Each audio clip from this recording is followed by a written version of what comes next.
evening, folks. How is everyone today? Good. Ben is the exact opposite of his usual lurking self, which is excellent. Ben, I'm delighted to see you here and talking. The goddess is here. And I am dreadfully sorry for having been late. These things happen. It gives them a chance to, make fun of us for being late and gay. Or gay than late. And Pastor, welcome. How are you? And then we have several lurkers, I think. So hopefully everyone will bop in as they are able and say hello.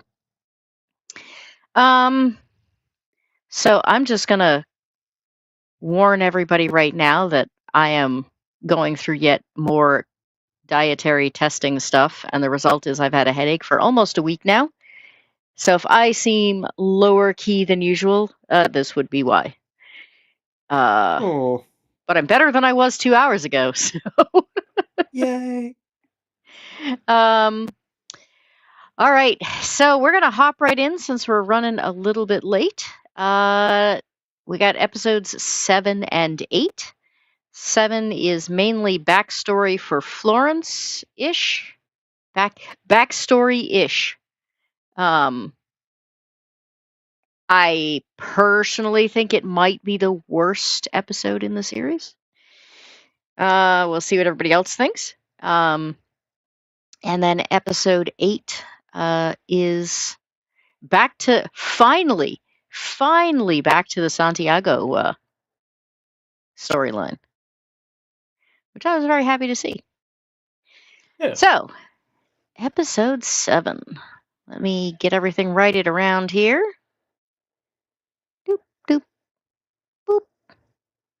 Ta-da. Dearest Sophie. Yeah, this is the most exposition-y, narratory by far. And man, Eraser, I know you've been complaining about this like the whole time anyway. I could kind of ignore it when it was like, 4 sentences at the beginning of an episode. By the I was like sending messages before I was 3/4 of the way through this one going, oh yeah, so this one's like it's Pride and the Prejudice worst. now. Huh? It's Pride and Prejudice now.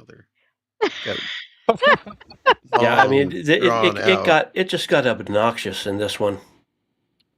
Oh, and it's God, like they're usually bad on their own, but this one was just way over the top. They keep trying to make him sound intellectual with these letters, and then we see him for the rest of the episode, and he's not. Like, the dude is not. Yeah. And it's like they keep trying to throw like these religious overtones, especially in this episode, and it's ridiculous, man. Like, is he a U.S. soldier in the 1990s, or is he some chivalrous knight from medieval times? Make up your mind. I mean, the thing is that like even during World War II, like there really was quite flowery language in like the letters that got sent back, but it is so heavy-handed in this. Like I don't mind religious overtones. I do mind being clubbed over the head with messages of any sort. And it's like every 4 sentences this entire thing. It drove me crazy. But this is what happens when a baby boomer writes your script. What? Baby boomers wrote like this for shows all through the 70s, 80s, even into the 90s. I mean, we had this kind of stuff in lots of shows. I mean, there's a certain amount of it in the X-Files and Millennium, but Chris Carter didn't write close to this cheesy in either of those. I mean, occasionally you have Mulder giving, interesting, flowery speeches, but like he's supposed to be a dork. Like everybody expects it. And they're not even close to this. And in Millennium, like Frank, what's his name? Frank. I'm going to space here. Frank, just leave it at that. Is it Frank Castle? I mean, he's supposed to like be a theologian. You know, the whole thing is supposed to be about like preparing the world. They were playing into the whole, you know, it's going to be the year 2000 thing. And he's supposed to be a theologian, so you expect him to talk like that. But like, Scully didn't talk like that. Skinner didn't talk like that. And not everyone in this show talks like that. They don't know what they want this guy to be. It feels like it's like, well, make up your mind. What do you want him to be? A soldier or a theologian or a? Well, you can have a really religious soldier, but like everything they do with him, he's got to have more than one thought. He's got to have more than one thought. And he seems to have like one thought per episode. That's the other thing that drives me nuts. And it's just so bad in this one. I mean, so like there's been the whole thing about, you know, he thinks, you know, he won't stop thinking of them as being part of a computer program. And the fact that, you know, in this one, he specifically believes that the computer programs are being directed by God. Hey, Byron, I haven't seen you in ages. How are you? Yeah, like the fact that it just makes no sense. It reminds me, remember the Greg Giraldo bit about Civil War letters? He was talking about how, like, he read a book. It was filled with letters that soldiers in the Civil War had written to their girlfriends back home. And these guys were kids, and they were 14, 15-year-olds, and most of the guys had never even been to school. And every single letter was incredible. Every single letter was like, "My dearest Hannah, this morn finds me wrecked by the fiery pangs of your absence. I'll bear your cherished memory with me as I battle the forces of tyranny and oppression." And now when you look at letters from your average modern-day soldier in Iraq, it's like, "Dear Marie, it's hot as fuck out here. It is hard to fight these sand monkeys with your balls stuck to your legs. It is very, very hot out here, and I am in the desert." I am in the desert. Oh my god. Sincerely, well, yeah, don't fuck Colonel nobody Angus. till I get back. Yeah. Wait, that would imply that she can do it after he gets back.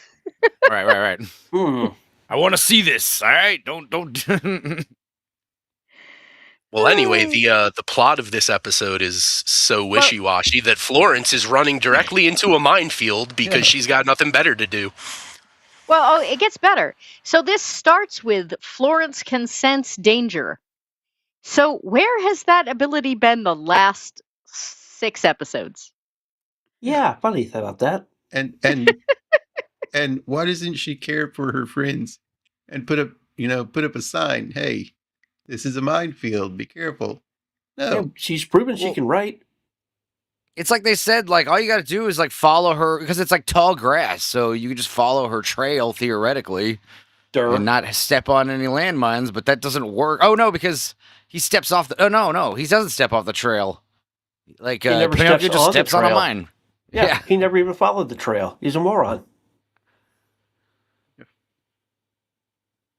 And by the way, the whole concept of the anti-personnel mine, that when you step on it, it doesn't go off until you step off of it, is just a television and Hollywood trope. I was going to say, that's a really common... Click, boom. He said, "Oh, it's a certain type of mine. You only heard one click? Yeah, okay, that's good. Let me borrow your knife." It's a bouncing Betty. Well, I do have to say... I do have to say, I am delighted that the knife trick did not work. Yeah. It was funny when it didn't, honestly. No! I'm going to stick this knife in there. But then it kind of works the second time. Yeah. So, whatever. But he learned what he did wrong the first time. I hope so. So this gets better. When does this take place? Meaning?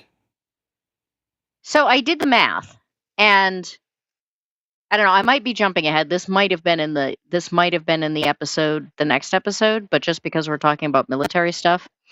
So if you assume similar ages, Terry O'Quinn was 47 when this premiered. Assume he's supposed to be the same age in Harsh Realm because we don't have any other options. There are 24 years between the end of the Vietnam War and when this premiered, which would have made it 23 at the end of the Vietnam War. And there is a mention about the fact that he did like 8 tours in Vietnam. Yes, 7, I believe. Was it 7? Yeah. He could have been playing a guy older than he is. As special forces. He could have been playing somebody older. Yeah. Yeah. I mean, he's bald. Well, the thing is that we do have like what in 1999 was considered to be futuristic tech. So it could be that this is actually supposed to take place in the future of when it started. I had the impression it was contemporary of the time it was being aired. Yeah. Yeah, and if it is the future, it's like the very near future, like a couple years maybe. Yeah, but I mean, one of the reasons I had issues with this was that virtual reality wasn't really a thing, or at least it wasn't a common term. So, it might have been like, 5 years in the future. Yeah, but you have to understand, whatever, if it's not well known in the public sector, that doesn't mean it's not been a thing for a decade in the private sector, Yeah, true. So according to this, it takes 2 to 3 years to become a Special Forces member. I don't know how long a tour is. Now that I'm thinking about it, I don't know how long a tour is. That's on top of 4 years. Regular military training first. A tour is 4 years, and he's supposed to have done 7 tours. So he joined the military when he was like 6. Oh, so he's Ben Hawkins fighting in World War I, apparently. I mean, the thing is that, like, unless he's playing someone much older. Let's see. My history is terrible. How long did Vietnam even last? I mean, not that long. The other guy, Pinocchio, forgive me, is all messed up on the outside. He could be older on the outside and younger on the inside. I'm way off. It's only 12 to 13 months. Oh, okay. And sailors in the Navy and Air Force personnel often only served 6 months tours. But if he was special we're forces, talking. I guess we're only talking 4 years then. But if he was special forces, that implies Army Green Berets.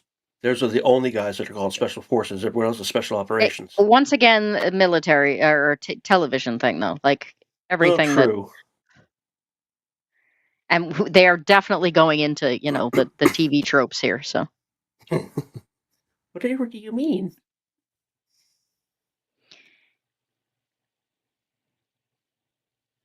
I'm just looking this up to see if, like, special forces, like, had different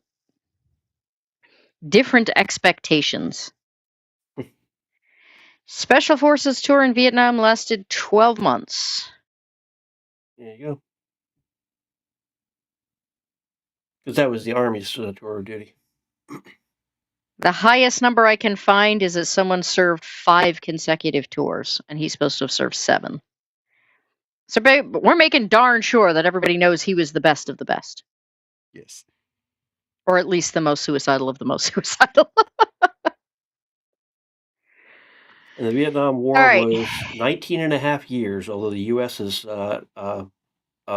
participation was only, I think, 12 or 13 years. And he counted Q on many Chinamen. And so let's see, if it takes 3 years to get in, and he did 7 years there, so 10 years in the military before Vietnam ended, he would still have had to have joined the military when he was like 13 if you assume 47. Yeah, so we got to So figure yeah, he's, he he's has to be playing somebody playing in his 50s. Yeah, he has to be playing somebody older, but and I mean Terry O'Quinn never ages, so he could also be older in right. the That's what real we're world. That's what we're saying. So he's made himself look younger in this construct. Oh, right. You're saying in the real world of Harsh Realm. Right. Gotcha. Yeah, no, I get what you're saying. I'm just saying there's no way that Santiago is. Hanayama 47. says you have a 6-month rest period between tours.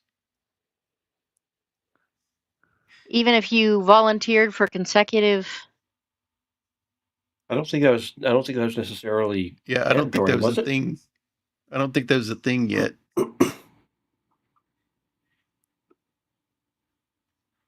I don't know. I had a professor in college who was in Vietnam and got his shooting hand blown off. And they literally wanted to put him in rehab and teach him to shoot with the other hand and send him back in as quick as possible. So, Goodness. so anyway, Florence is running through the woods. Because I don't know, somehow we've gone from like living in city slums to spending a lot of time in the woods. I'm guessing filming got cheap because it was like there were never woods until we like went to the budget cut episodes. Yeah, all of a sudden you don't have to get permits to close streets anymore. Right. So we're in the woods a lot somehow. And she spends a lot of time in the woods, and so do they until poof, they're magically in a cornfield. Grass. Grass field, yeah. Wheat field, I think is what I was actually thinking of. Grass. Yeah. But this is supposed to be northern Maryland. I mean, they haven't been able to make up their mind as to where this takes place. No, this episode said northern Maryland. I meant overall. This like supposedly Santiago only controls so much territory, and yet, you know, he bounces all over they teleport.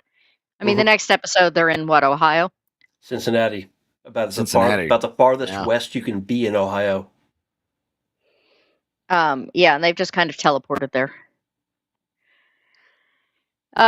Yeah, so she walks right through the minefield with absolutely no issues whatsoever because, you know, she suddenly can magically sense danger. But she apparently can only sense danger until she gets to her destination, and then she gets waylaid by the most obvious antagonist ever. Because she's a moron. Yeah, Vietnam War. There were no. Her Spidey sense is plot dependent, apparently. So in Vietnam, there were no rest periods. Yeah. Between tours.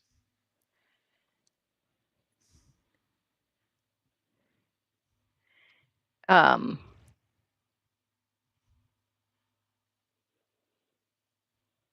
yeah, so he realizes that this is a minefield because he sees where one of the mines has gone off. It's suspiciously clean, so I have no idea why it went off. But man, that's a big boom. And it's the only one. There's no path leading to it. And no grass is regrown in it.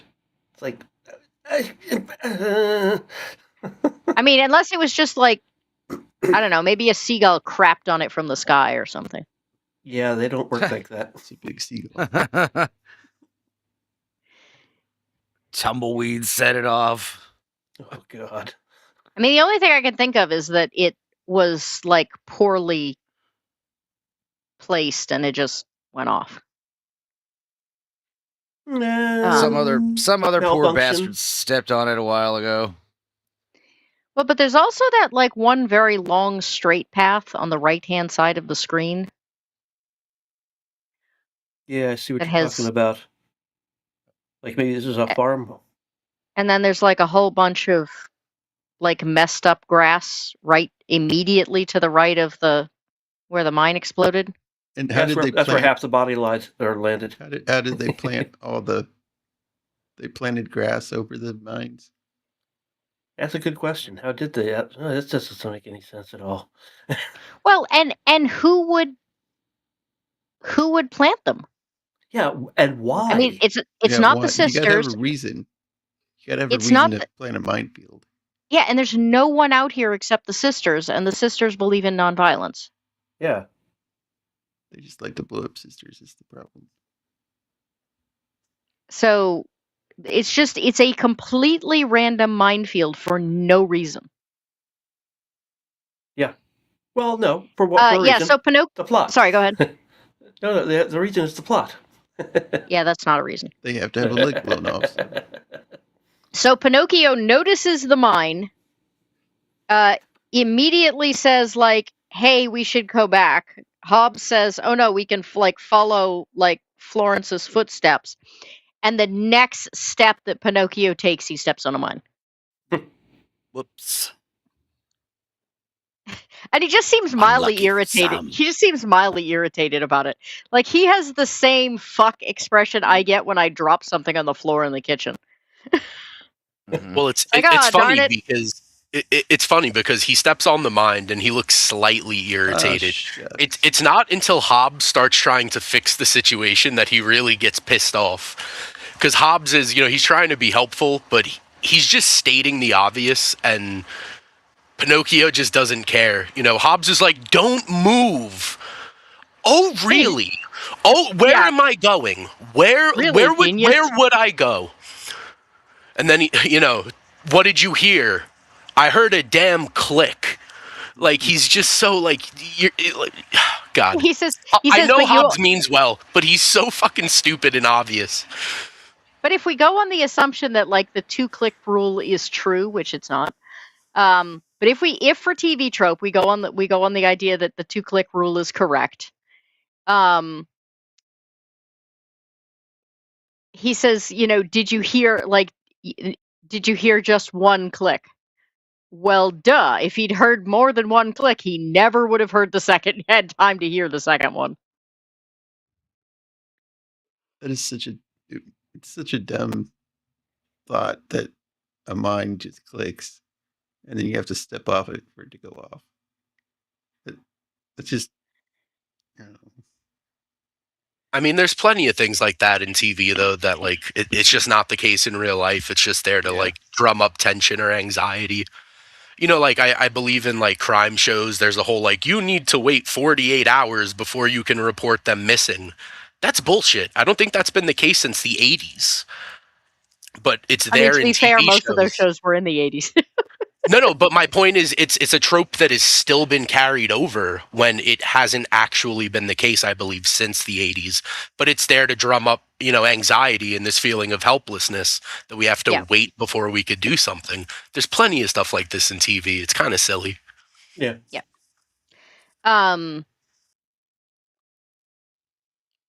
So the funny thing is that Hobbs goes on to say, like, I would owe the sisters my life, and Pinocchio would owe them so much more.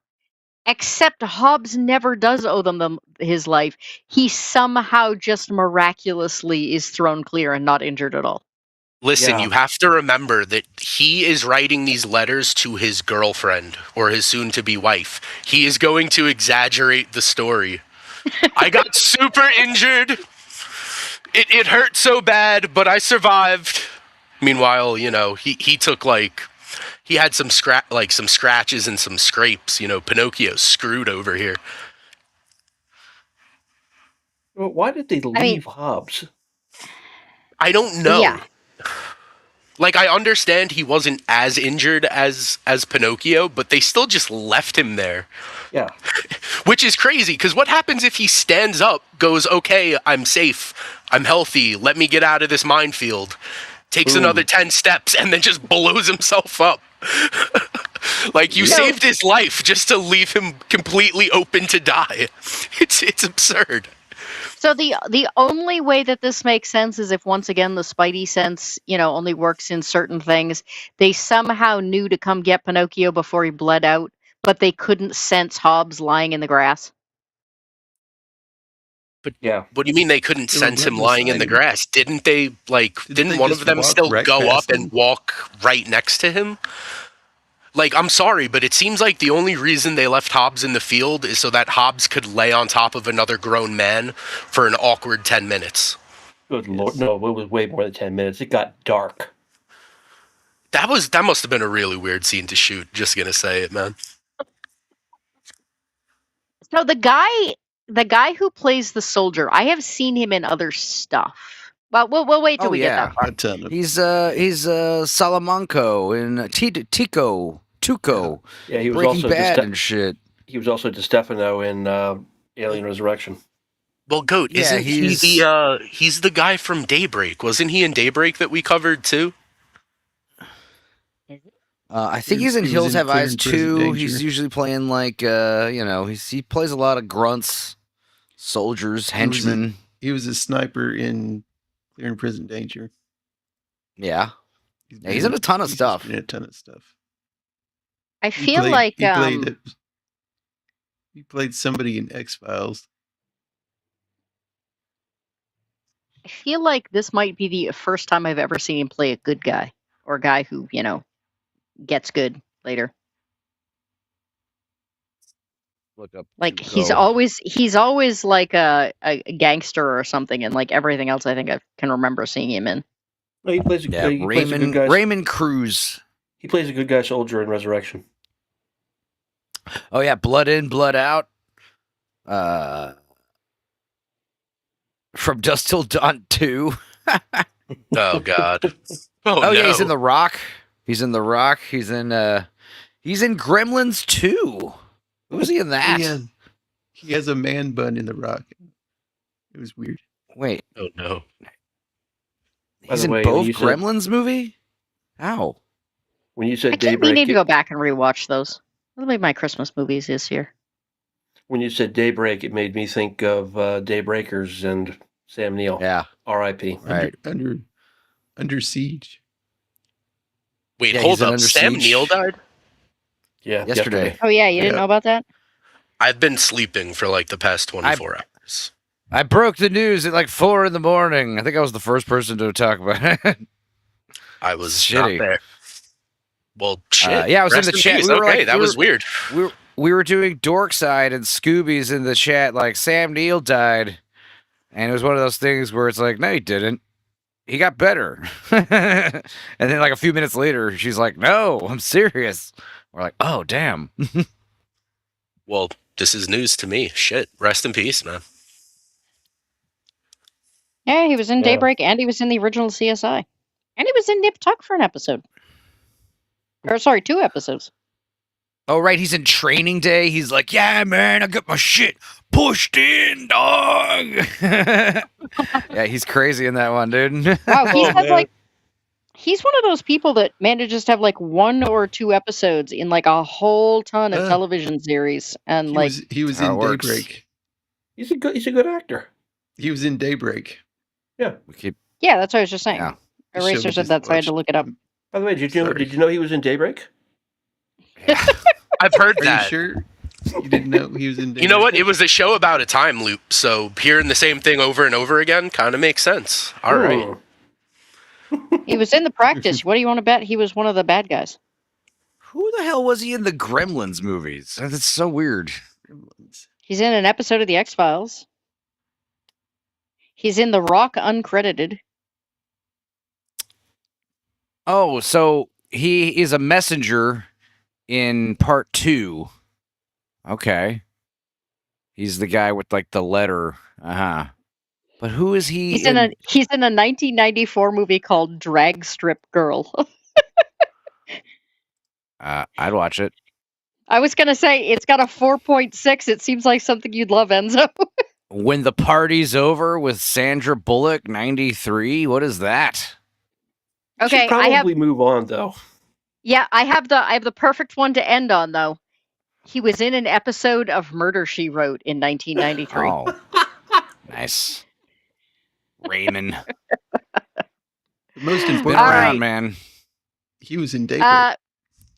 So, So yeah, completely random field with no Walker one Texas here, and a barn that's got no house attached to it, and no livestock, and no apparent reason for being here. Except that I'm betting they got the property really cheap. She goes into said barn, looks around. I think the implication is that the sisters were here before and then left. Escaped. By the way, keep in mind here, she can sense danger. Only sometimes, But only when it's convenient. She's got to be in the mood to feel danger. Spidey senses. I'm telling you, Spidey senses. Yeah, and then she runs into this guy who, again, most obvious antagonist ever. Yeah. He feeds her this whole thing about like, hey, you can't talk like the healer ladies too, that must mean you're one of them. Can you come heal my son who's in terrible, terrible pain? Yeah, let me tie you up first, then I'll do that. I knew not to trust this man because of how ugly he was. It wasn't his looks, it was the Weasley Yeah. Personality. I mean, the eyes, Chico, they never lie. Look at the dude's eyes, man. Come on. It's funny because she walked into the barn, right? And she didn't see those two people laying right there a minute ago? Or she walked into another entrance? I'm kind of confused about that's that. The door, she walks in right the there. Door she just opened. Yeah. Yeah, the actors got in position real quick. What the heck is on her leggings? Sheep? Don't know. Couldn't tell. Let's see. Let's get a closer look on the big screen. She's attempting to. Oops, I guess we skipped the whole thing. So it doesn't show it here, but she's attempting to heal the kid. I'm gonna be honest. You could probably press play for a few seconds and it'll be okay. Be real here. This show does not seem to be copyright enforced. She just looks up. Yeah, she looks up and says, because she can tell there's nothing wrong with the kid. And the kid's like looks smiling. looks up at the wife, and the wife looks past her, and she turns around just in time for this guy to clobber her with a big stick. Yeah. You want to talk about your TV tropes? There are almost no spots in the human skull where you can hit somebody once and knock them out, and most of them will do irreparable brain damage if not kill them. We watched Heavenly Creatures the other day, which is so good. It's like Peter Jackson before he did Lord of the Rings, and they killed the mom with a brick and a pantyhose, and it's so brutal because they hit her on the head, and what does she do? Does she fall down? No, she just starts screaming oh! It's insane. Hey, it's so brutal. If television has ever taught me anything, it's that the human head is one big consciousness button. Well, the way to knock someone unconscious, you got to either hit them really good, right where the jaw connects the neck. That'll cause their legs to buckle and they'll fall down. They might not go unconscious, but they'll definitely fall down. If you want to give someone a concussion, you have to make their head move in such a way.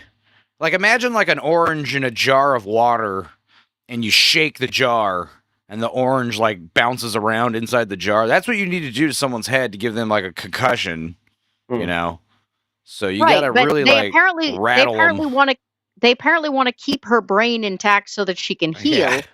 But they have to just, they're going to hit her in the forehead, the toughest part of the skull, and knock her out. And then Hobbs is going to do more letter writing. He's probably better off just grabbing her from behind and choke holding her. Except he's a little Weasley guy. That's probably not likely. But it's just there are so few spots you can you can hit somebody. She's gonna wake up. They're like, "We need your help," and she's like, head's all swollen, ears are bleeding. What'd you do to me? My skull's fractured. Except she can't talk. The amount of times. Well, that's the thing. The hit on the head would make her talk. Yep, until she gets hit in the head, then she can talk. Well, the thing is, we we never do get an answer about whether or not she exists in the real world or whether or not she's just. The implication is that she's like a computer, a glitch. She's one of that 3%, programming errors in the system that develops. She's like those albino twins sentience. in the Matrix movies. Yeah, she's like develops possible sentience kind of thing. So, which, like, once again, a 3% error rate kind of seems really big.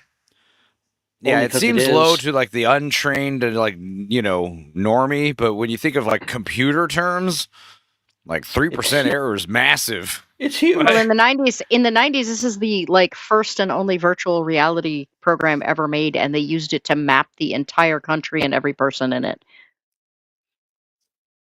Is it just the country, or is it somehow the whole world? It's just the country, right? That is never really answered. The implication is that it's just the country. But there are mentions of other places in the world, and we have no idea if they actually exist here or not. So we go back to more letter writing and by candle.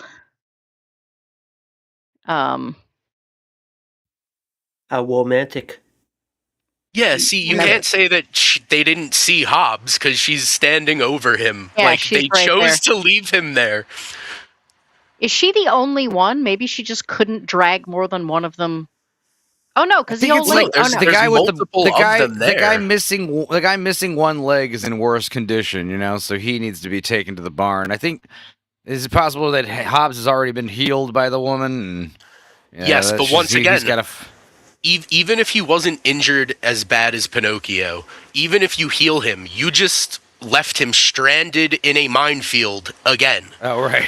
So he's going to run about 20 feet, and then you're going to have to come back out to the field to fucking resurrect him again. Well, it gets better. So Florence goes across the minefield, finds a barn. They are following her direct path through the grass when they hit the minefield. And they end up in a barn.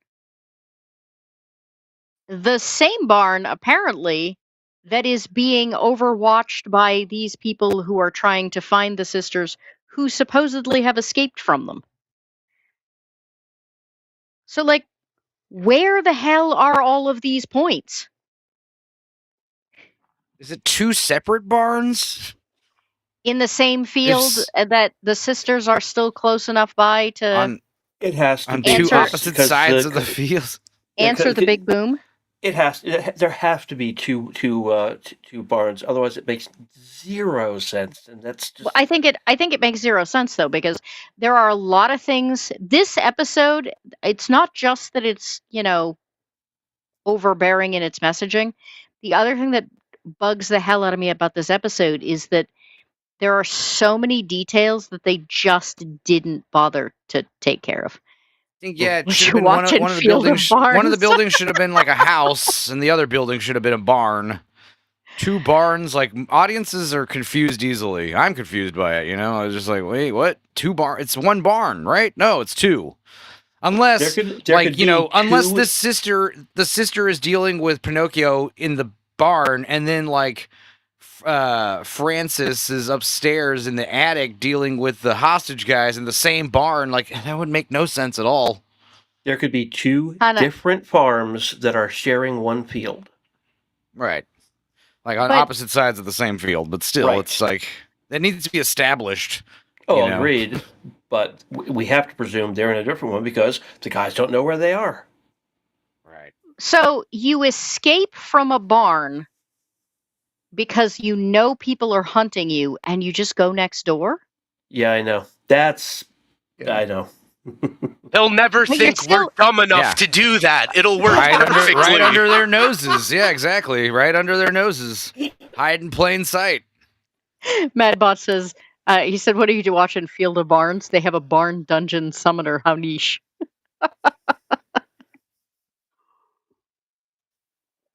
Wow. But yeah, that's what drove me so crazy about this episode, is that I have never said. I said that the other episodes could have been good if, like, we redid it today with a better, lead actor.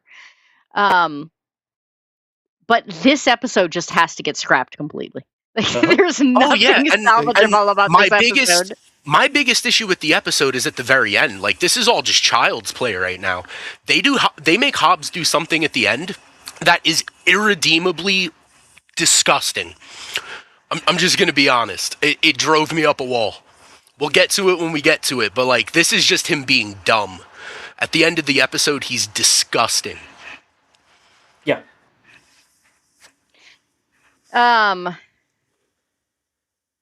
They could only afford. I can make guesses.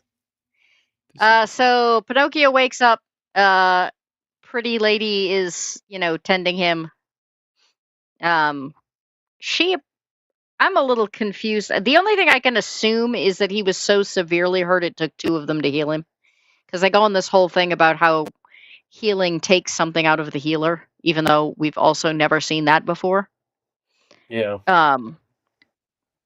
So this older lady helps out pretty lady with healing him up and then, like, walks away. Even after they heal him, his leg is pretty much a raw lump of meat, so I guess it's quite plausible that he took two.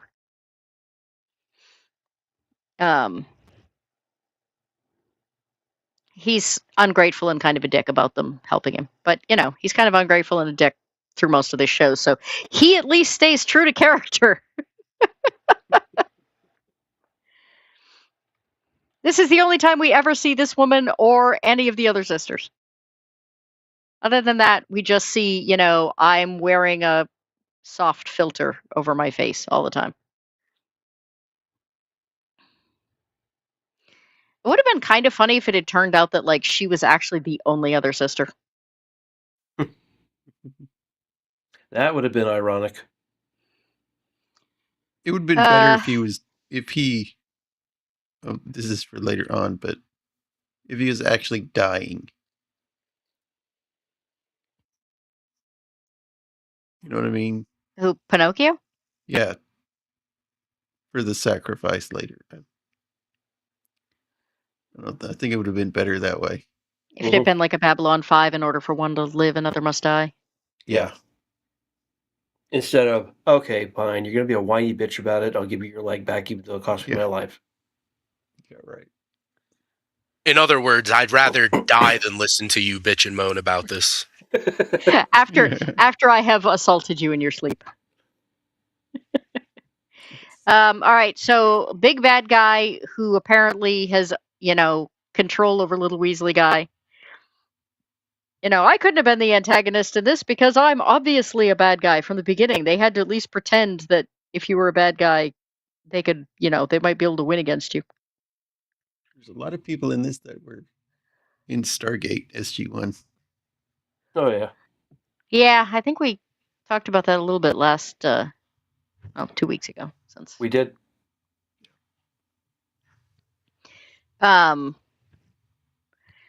So he's mad because because she won't talk about where the sisters are. And the whole thing is like, well, I mean, she can't talk, so. So this guy apparently knows a mind reader. How convenient is that?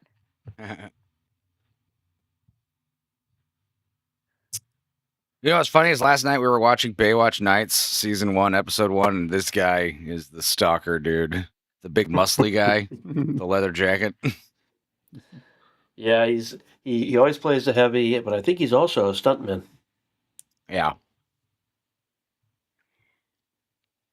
She's apparently, even though he's totally healed now, she apparently has to give him a bed bath, which he then proceeds to knock the water bowl over.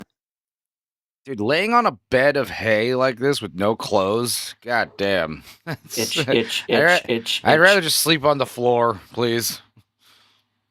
Or at least, like, put the blanket that's over him between him and the hay. I know.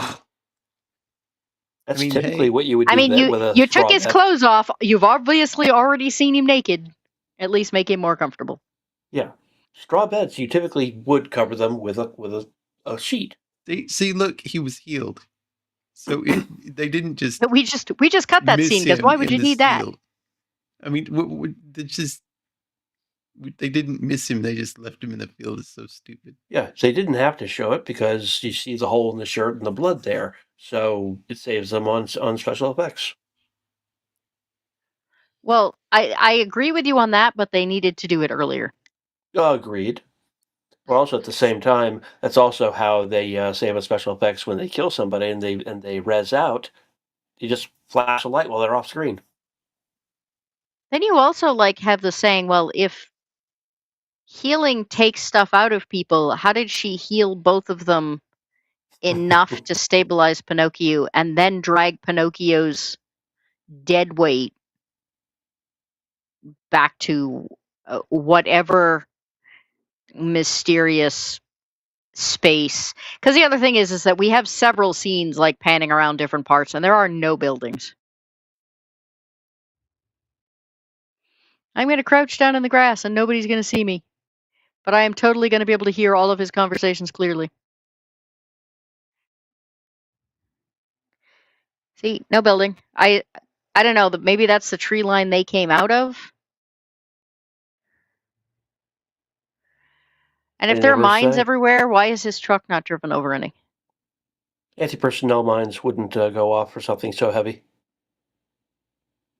There's a certain weight that sets them off, and if it's like a tank driving over it, yeah, it's not going to go off. Really? He then proceeds to get out and walk around a bunch. Yeah.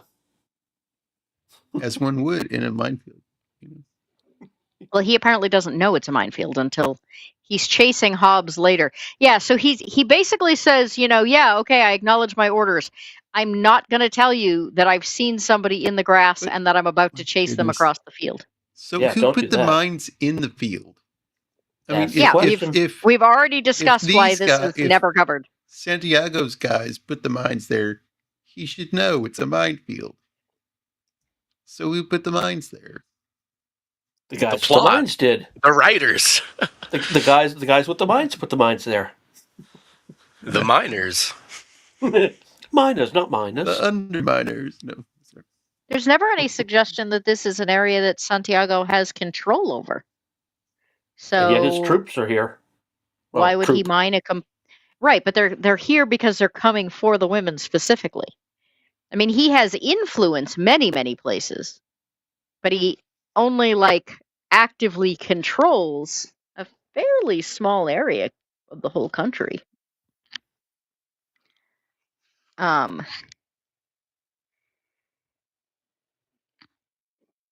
It's just, again, it doesn't make any sense. There's nothing out here. Why would you mine this field? I mean, you would to try to make it make sense, you would have to assume that because this is an area that Santiago doesn't control, they've established that a lot of those areas are kind of badlands or no man's land. So, because it's a dangerous environment, whoever owned the farm previously, I guess somehow got their hands on a ridiculous amount of mines and then planted them all over his field for, raiders. But still, it's just crazy. You've already killed all my cows, so I'm just going to mine the field. Yeah, it's not about protecting my livestock. It's just revenge at this point. Come at me. Yeah, it's just... But that's ridiculous, silly. And it's the only thing that even kind of makes sense. Yeah, it's just silly. Were the trees green? They were black. They could have been green. When they were running through the woods. Yeah, did they have green? Yeah. Oh, when they were running through the woods. Oh. So why is the grass all dead?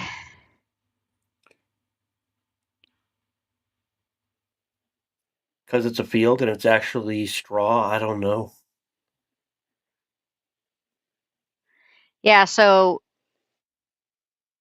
there's this whole weird, he tackles him, the guy's figured out it's a minefield, he falls on a mine, he grabs Hobbs so that if Hobbs tries to leave him, they're both gonna die.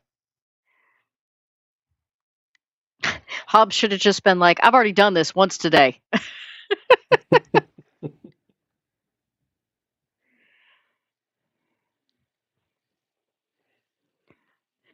I swear the height of this grass changes like every shot too. Yeah. I'm sure it's the angle of the camera, but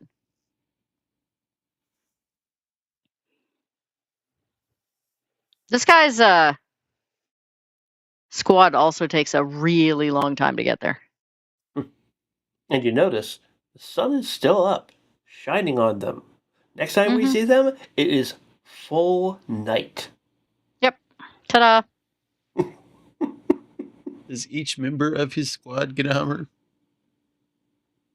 I mean, I think they're what, like 3? So if the sisters are on the run and everything else, where do they get their clothes and their food and stuff? And their candles. Well, that And would how be do the they- end stuff. And how do they keep their clothes clean, too? I mean, that's not hard, but the fact that they're always wearing white is kind of ridiculous. Yeah. Yeah. But I mean, Nobody with a half they brains. keep making it out like water is rare in this world. True, but even if they've got like a supply somehow, if they're gathering rainwater or whatnot, if you're wearing white all the time, just the sheer amount of blood they're tangling with is going to stain that, and it's not going to give Yeah. a very good impression of. I need healing, but you're covered in blood, and that doesn't make me feel good. And why are you smiling like that?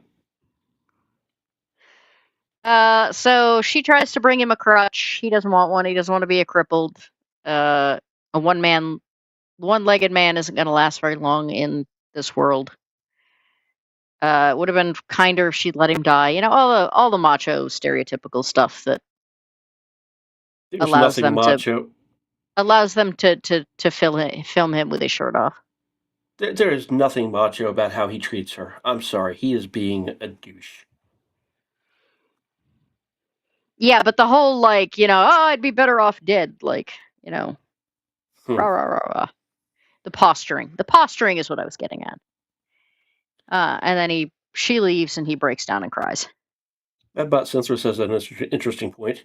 He says necromancy still counts as healing, after a fashion. Yeah, pretty clean clothes for rolling around. So Madbot, this is a virtual reality world. So yes, it's supposed to be our world after a terrible nuclear disaster, but it's also virtual reality, so weird crap can happen. So the radio's dead. And now there's 2 men in a field holding each other. I'm sorry, now there's what? 2 men in a field holding each other. Lying on top of each other. Well, the thing is he's like, you have to let go of my wrist. Okay, he has your wrist. You have a knife, and the rest of your body is still free.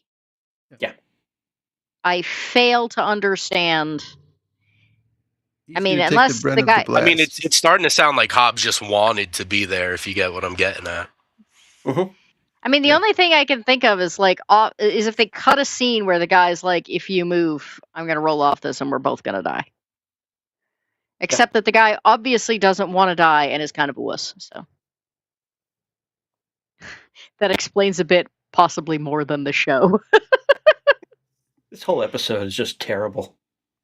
Oh, it is. Yeah, it definitely is. No argument whatsoever. So yeah, they have this big argument about whether or not there's a higher power. There is no higher power than Santiago. Yada yada yada.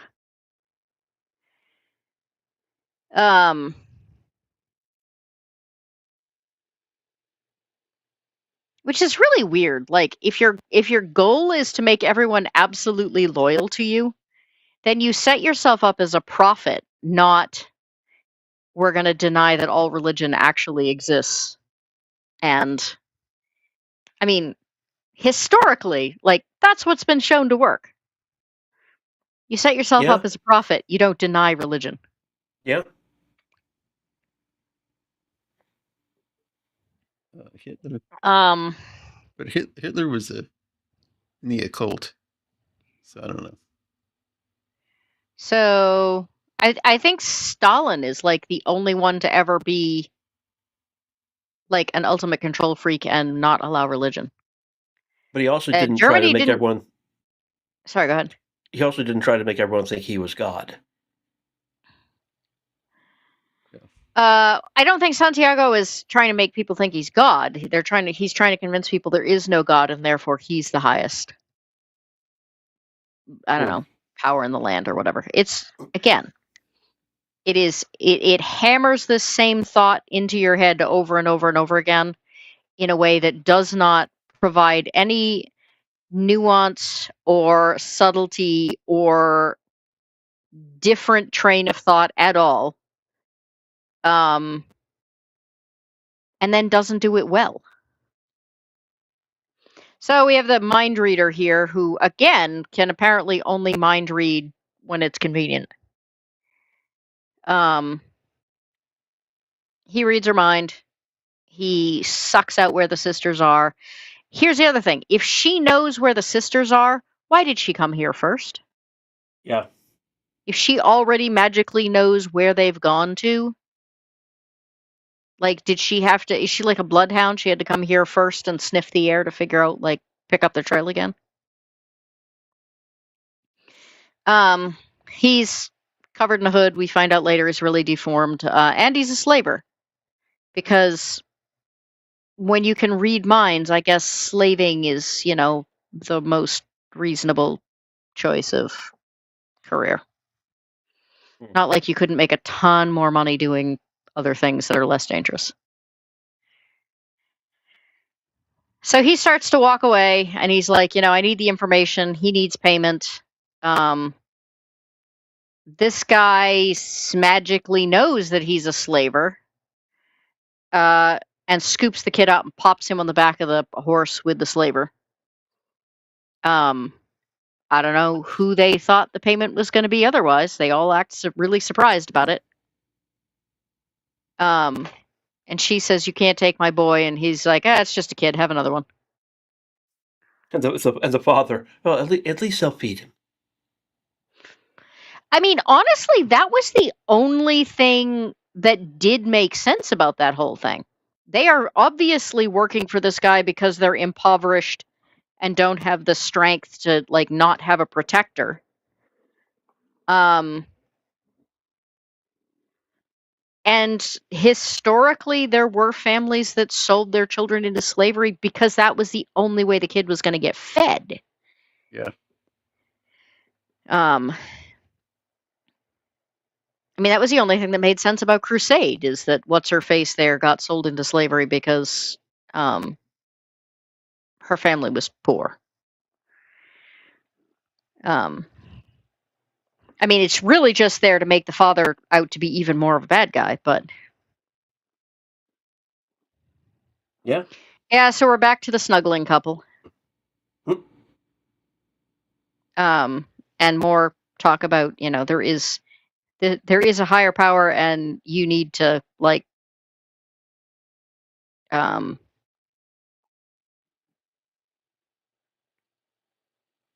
trust me, and, we're going to talk about prayer and humility and yada, yada, yada.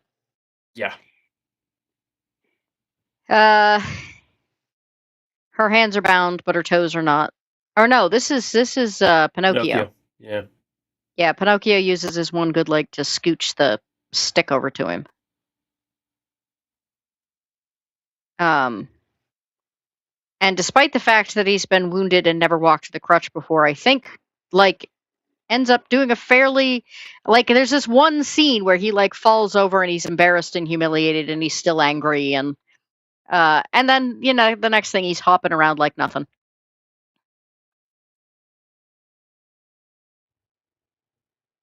Yeah, he falls over here, but then he gets acclimated pretty quickly.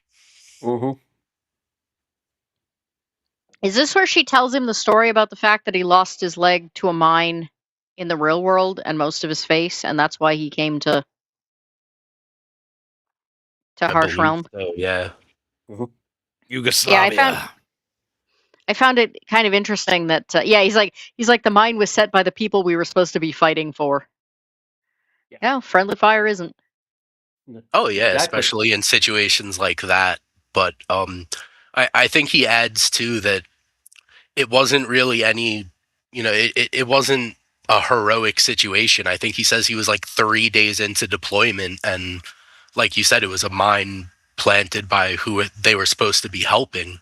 So with, he volunteered for Harsh Realm because they promised him a chance to actually be a hero and a chance to be able to walk again.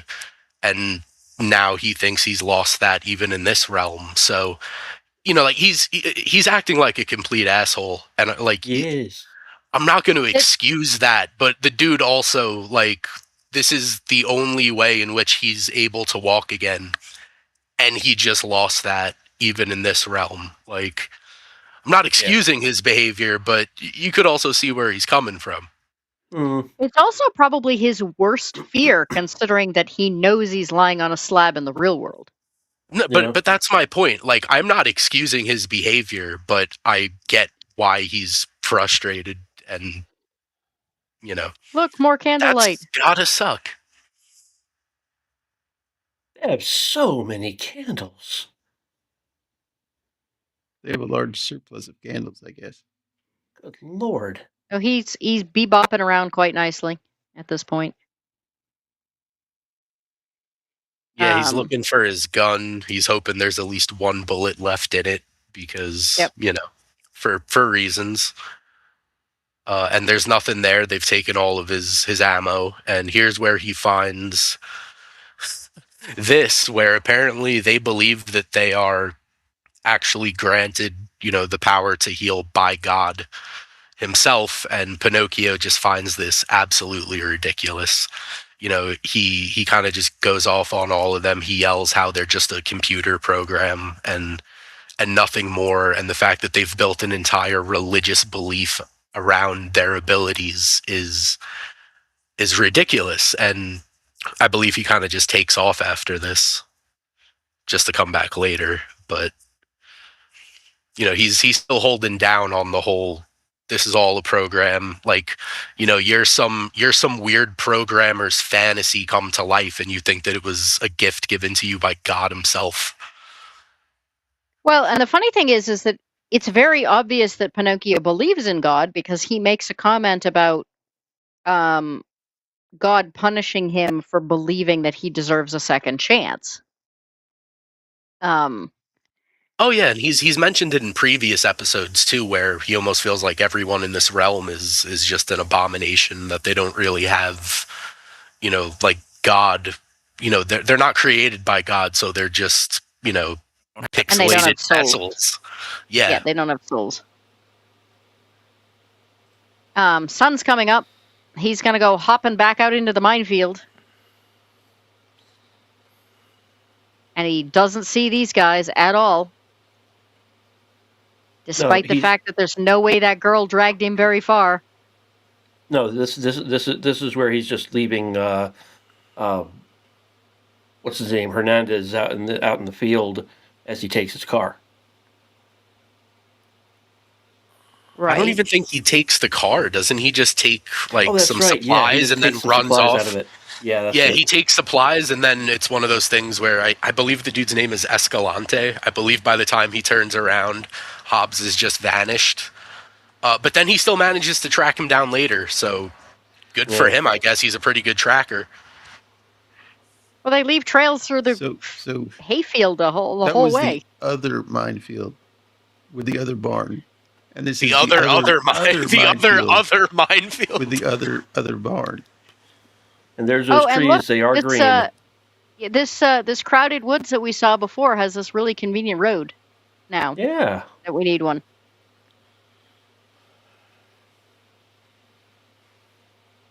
We're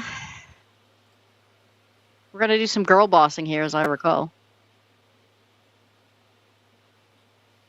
I don't even remember what the whole point of this whole scene is.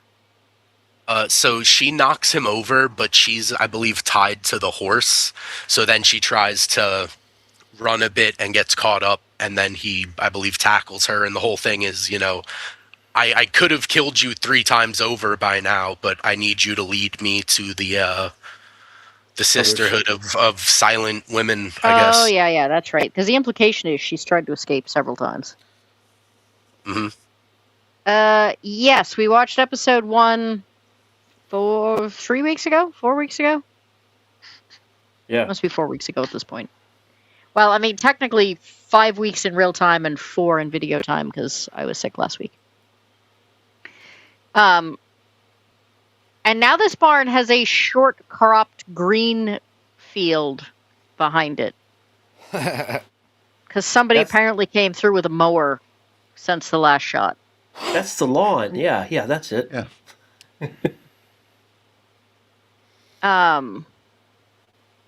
He now finds the correct barn, or the starter barn. Yeah. Oh, Barn so one. I don't.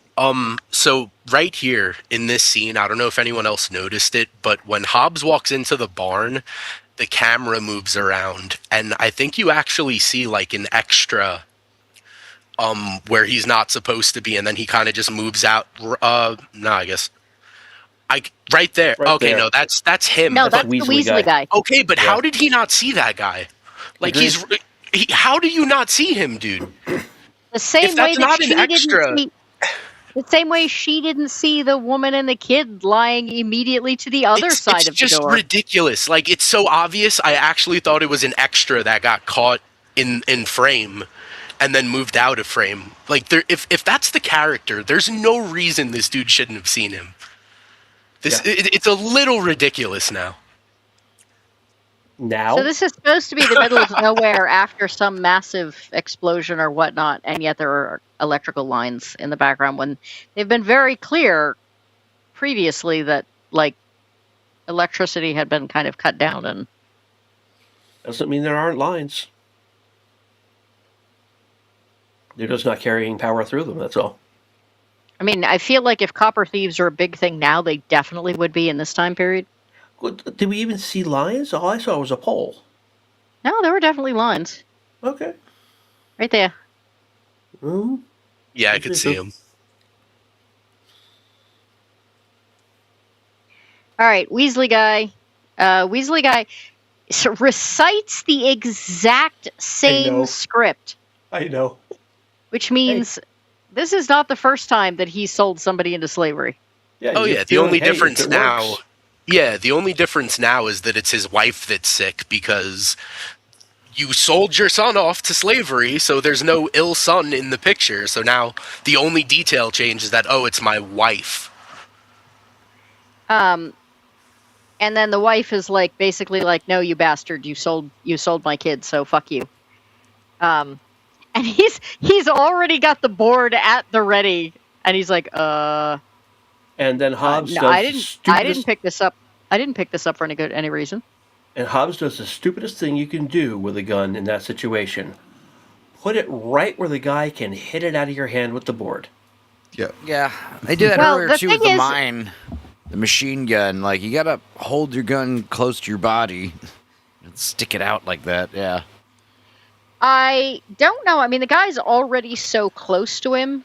I do feel like that would be unnatural.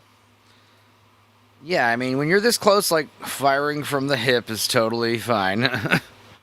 Well, but he doesn't want to shoot him. He just wants to stop him. He wants to know what he knows. So we're hopping through cornfields here, or hay fields, or wheat fields, or whatever the fuck this is. And he gets really pissed off at God again for, the fact that he's not smart enough to hit a minefield, or an actual mine.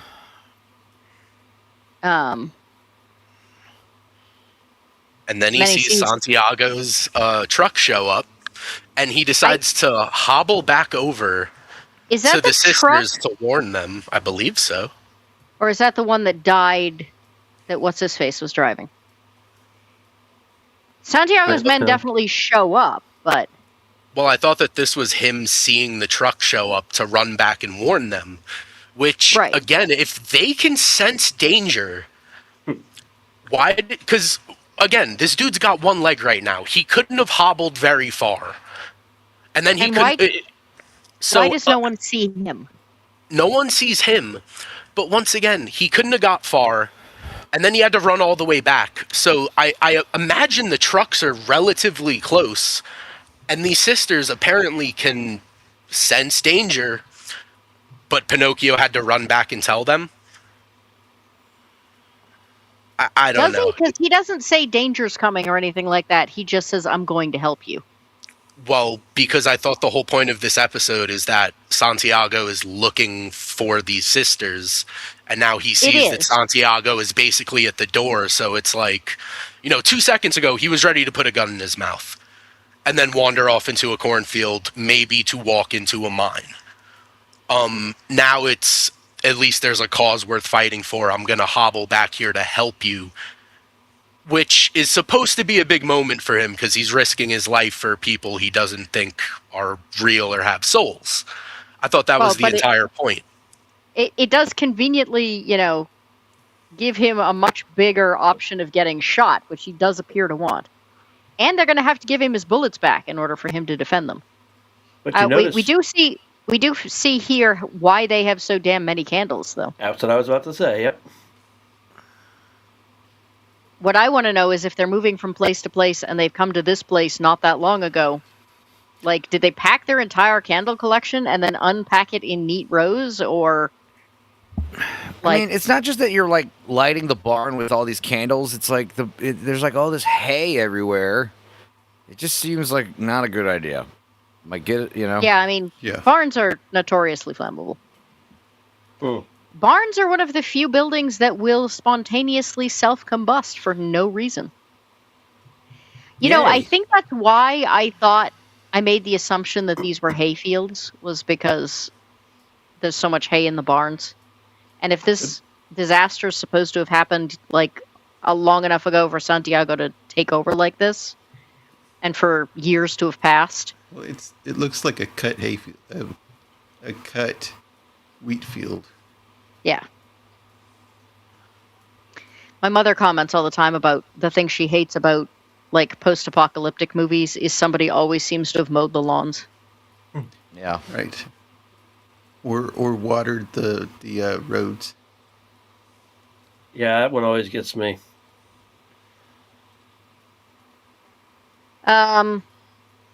Yeah, I guess we're digging up mines here?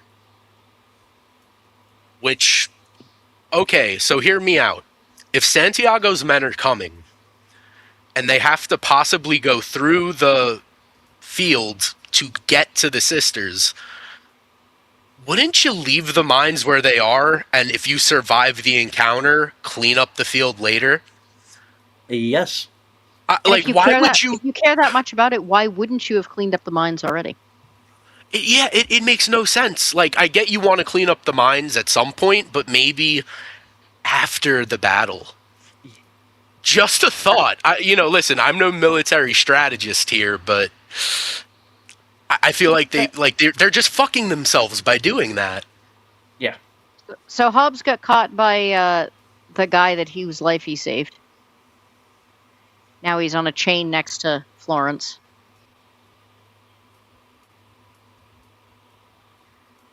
Yeah, this is definitely a different barn, because this is a more modern, longer barn than the original one.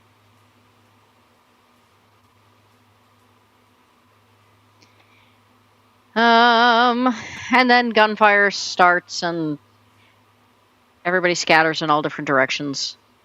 And the two who are shooting at Pinocchio are just moronic about it. Let's both fire from exactly the same direction, so he has perfect cover from both of us. Let's not try to, flank him. Nah. Actually, I don't think that's true. I think they do attempt to flank him. The initial burst of fire is to force his head down. It's extended, but okay. I mean, he does eventually start moving toward him, but they never try to flank him. He doesn't keep his head down because he doesn't care if he lives. So, so it takes him a while to get him to the point where he actually gets shot and has to back up. That's where we get this whole military-esque trope of, eyes on, I guess.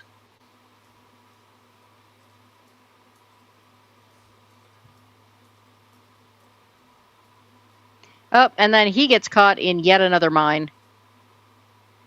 Because apparently we didn't do a very good job of cleaning out all those mines. And he says he's going to die. And then he gets healed. So now he has to admit that, yes, healing is real.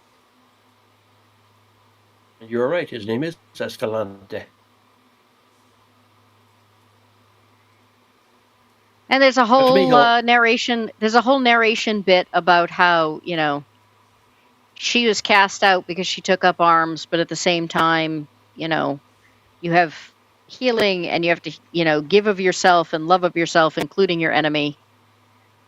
So Florence was cast out because she's willing to shoot her enemy, but then she's also willing to save them. Apparently, I guess. None of that makes sense either. No. Like, if any of the others had healed him, it would have made sense, but Florence healing him does not make sense.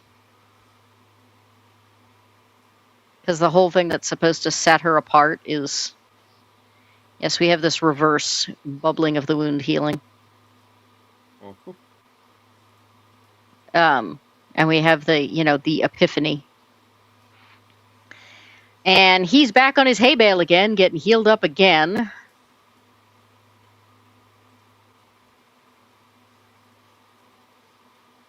What happened to the Weasley dude?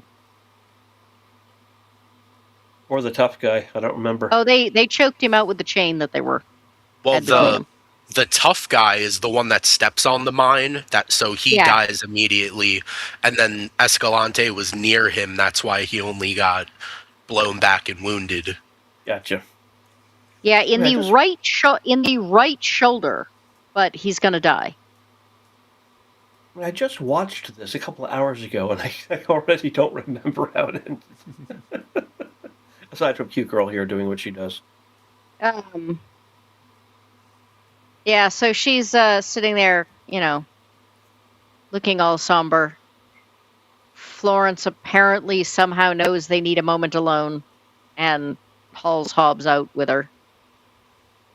And then she proceeds to assault him in his sleep.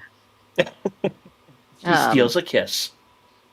Look, if Sleeping Beauty is now considered assault and Snow White is now considered assault because they didn't get consent.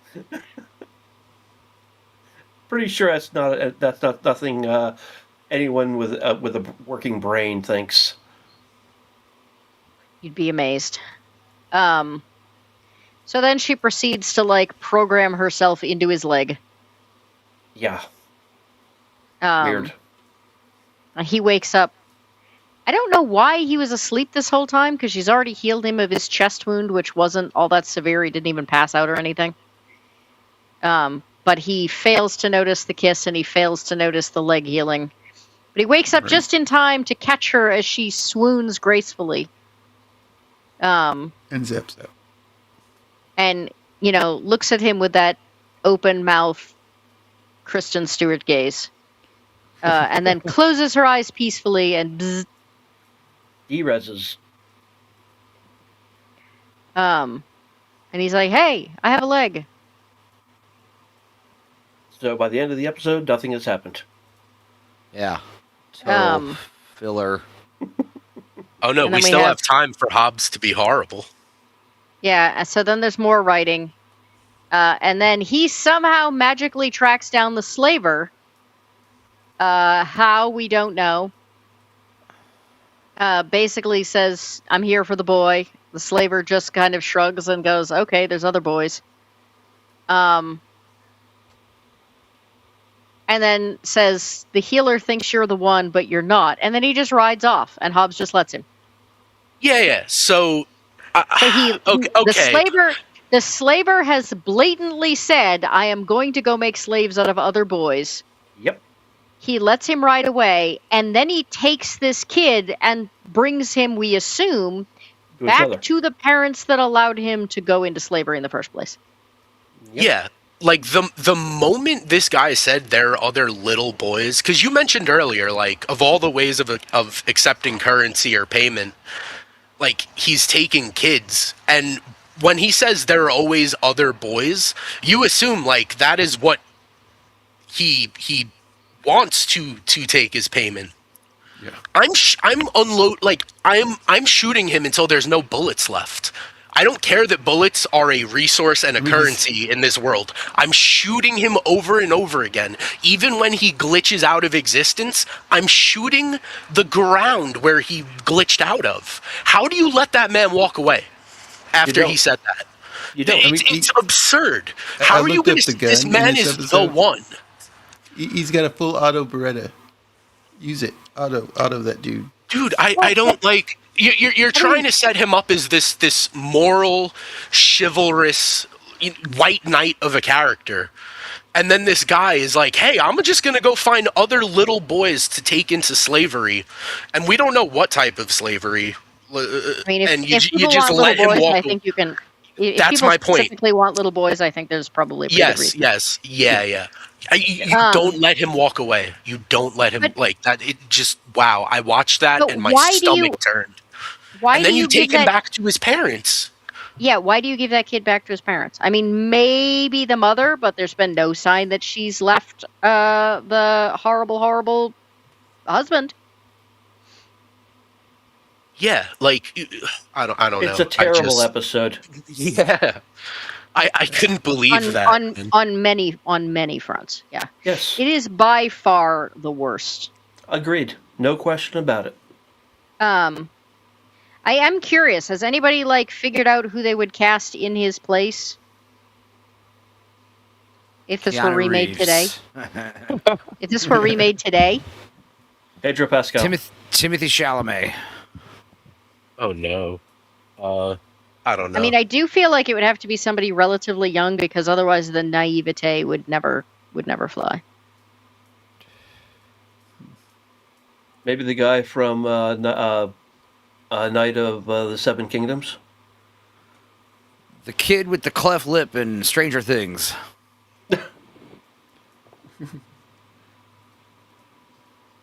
Trying to because I mean, it couldn't actively be a kid if he's supposed to be in the military. No, that's why I said the guy in Night of Seven Kingdoms. No. I was talking about the Stranger Things comment. He's like 20-something now. How about Pinocchio? Oh. I do think that Pinocchio being slightly awkward looking makes for a better show. Jason Momoa. Definitely not awkward looking, but... You know what? I said the Night of Seven Kingdoms, Peter Claffey is the guy I was talking about. But the guy playing Sir Lionel, he would be perfect for Pinocchio. Daniel Ings. Yeah. Yeah, he plays a pretty dark guy in the show, and he has the look of a military guy who's pretty much had enough.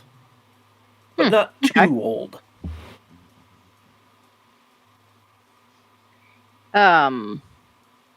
Florence?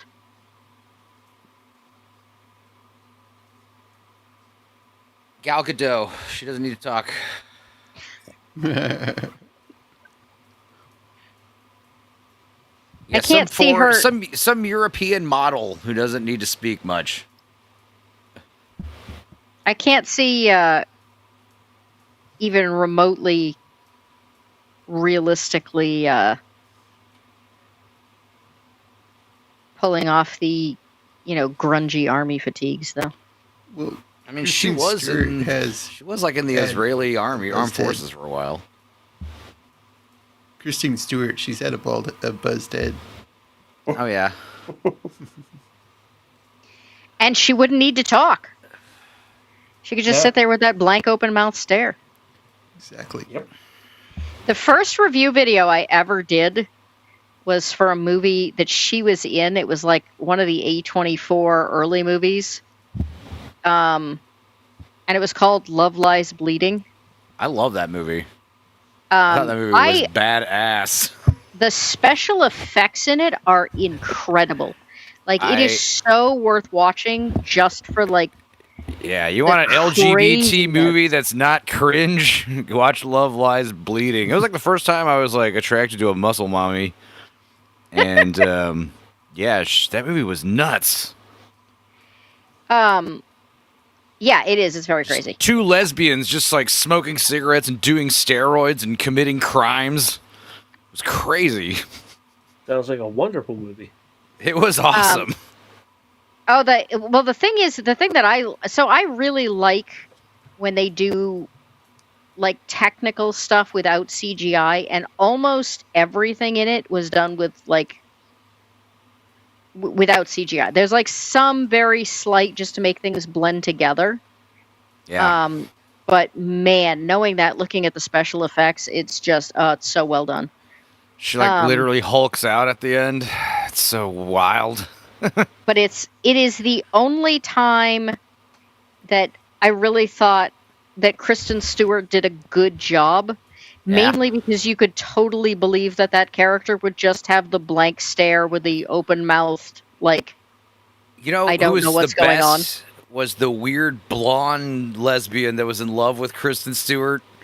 Oh, yeah. Remember? Yep. She's all disgusting with bad teeth and everything. Oh, man. You feel sorry for her.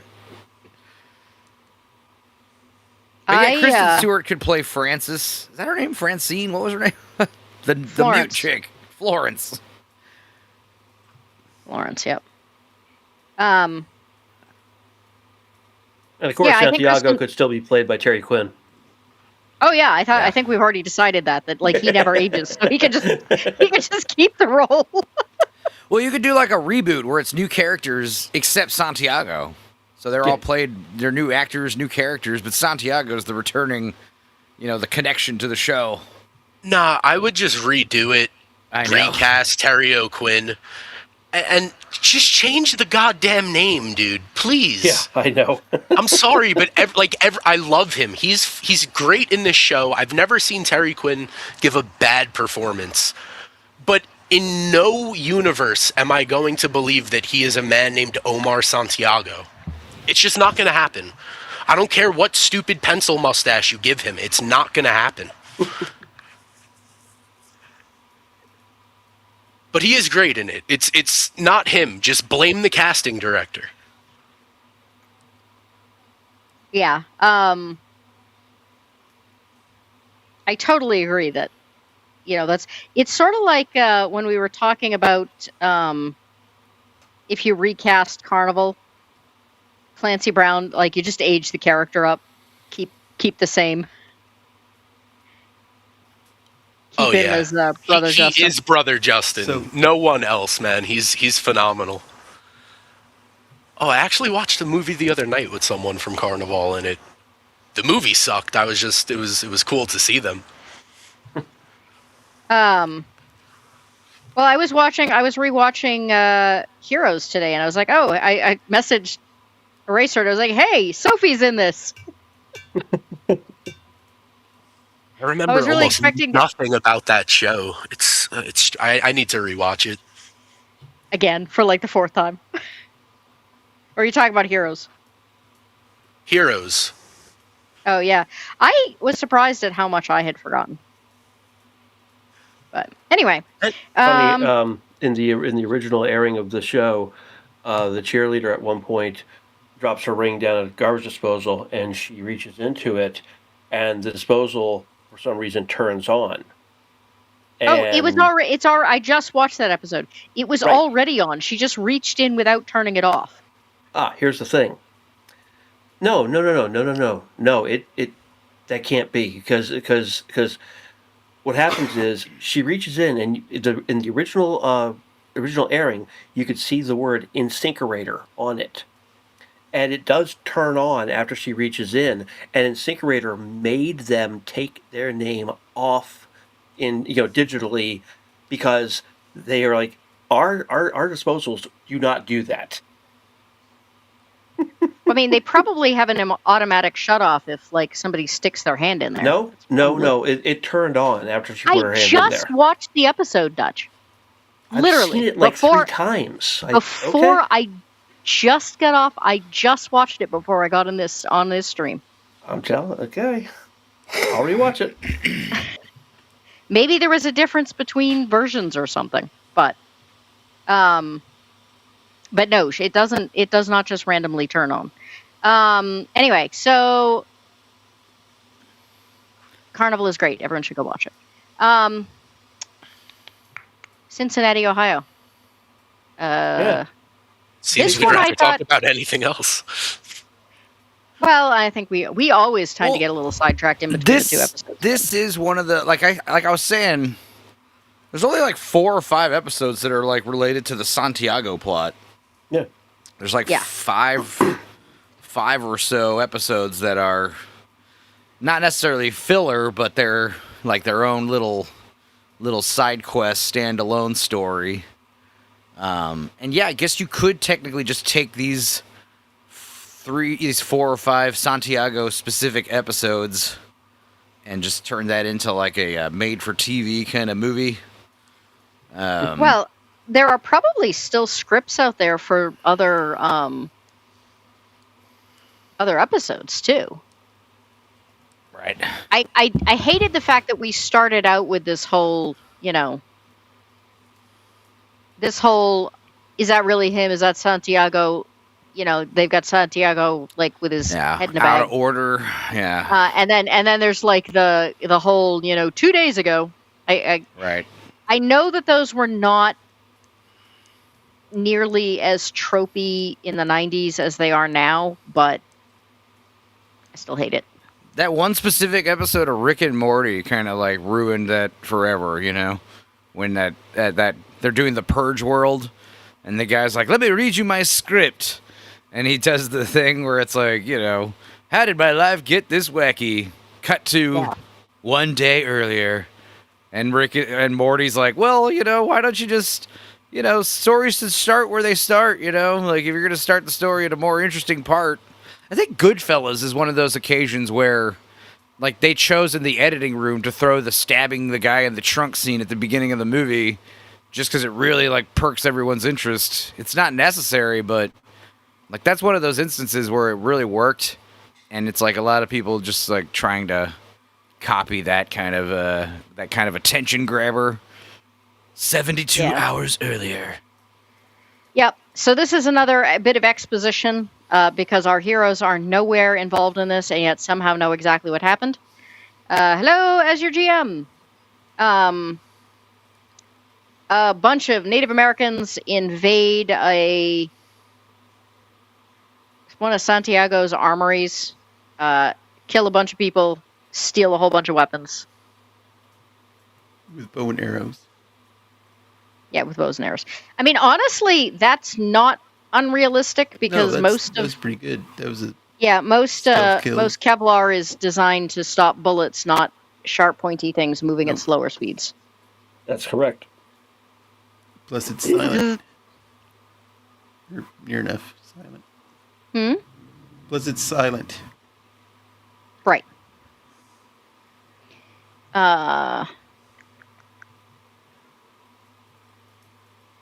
So here we have the young guy who's doing all the stereotypical Indian things that one did in 90s television shows.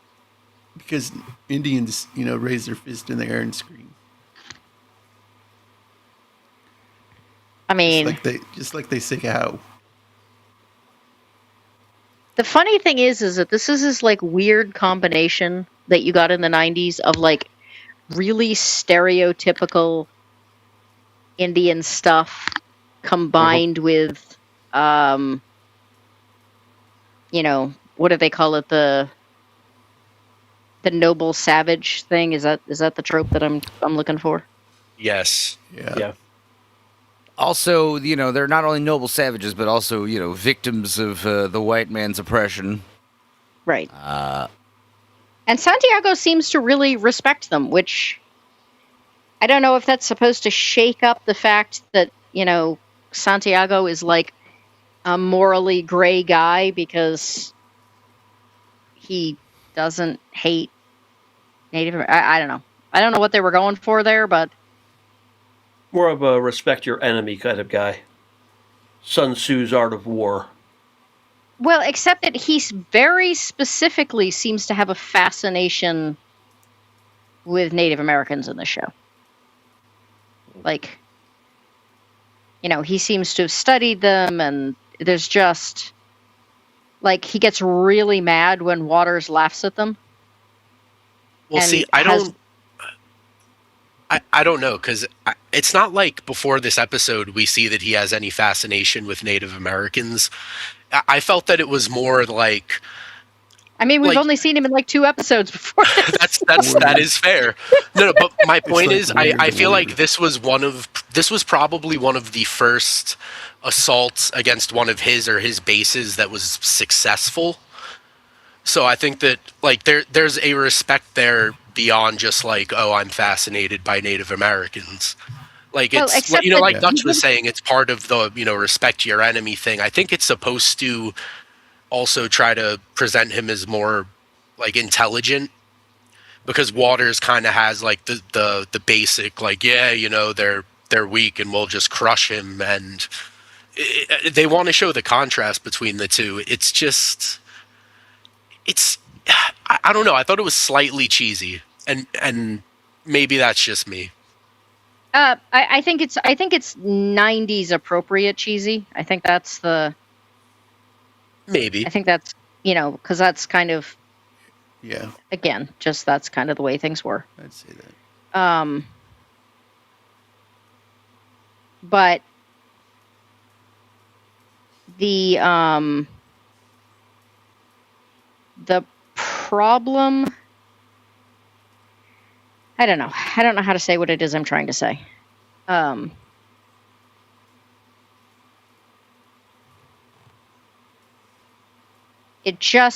he gives this whole speech about how they work and counting coup and everything else, and this does not seem to be something he's like. It's not like, oh, my base got invaded, so I'm going to go read up on my enemy now. Like, this appears to be stuff that he's already familiar with. Yeah. Which is where I got the impression that he's, like, fascinated with them to start with. I can see that. It could also just be he's studied up on different warrior tribes or warriors. Which is what made me go with Sun Tzu's Art of War. The very first step is know your enemy. Yeah. Yeah, I think it's just that I sort of...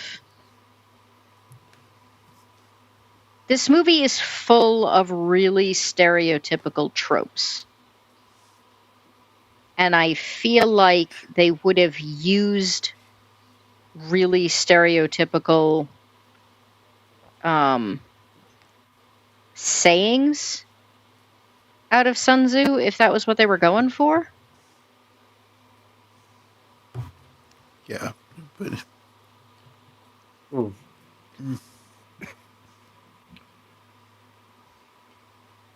I don't know. That just seems to be... Or around the writing table. Wouldn't it be cool to have Indians in this episode? I do have to say that realistically, given the scenario they've set up, I can kind of buy it, because they're not in a position or a place where they've been totally like cowed by him yet. Bows and arrows really are probably some of the best weapons they could be using against him. Well, specifically for a clandestine, like they were doing. Not actual, like, full-on combat.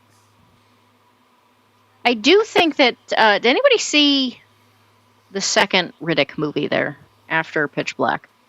Unfortunately. Chronicles of Riddick. Yes. I like that movie, so... I like the third one, too. There is...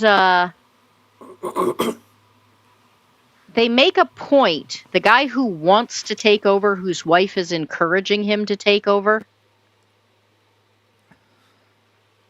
she's the Lady Macbeth. She wants him to assassinate the leader. But he's obviously not as good a leader, and he's obviously kind of dumb. I felt like that was the same thing they were going for here with Waters. Yes, he's a good soldier. He's a good leader of men, but he's not a good leader overall. And I thought this episode did an excellent job of making it really clear why Santiago was the one in charge. Yeah, I mean, minor spoilers, but this should have been the last episode of the show. Episode 9 is like some random another side quest thing involving gold. You know, and it's just like this is kind of everything's kind of wrapping up the main storyline in like a nice cliffhanger-y bow. I don't know. Well, I have not read the episode 10 Me neither. script yet, but there were supposed to be 10 episodes. I guess next week we'll talk about 9 and the theoretical 10. The theoretical 10, yeah. Right. Yeah, again, 9, it was a terrible, terrible place to stop. But it wasn't supposed to be. They had the script to go, and it was supposed to end on 10. So I'm kind of eager, actually. I've been resisting the urge to read it ahead of time.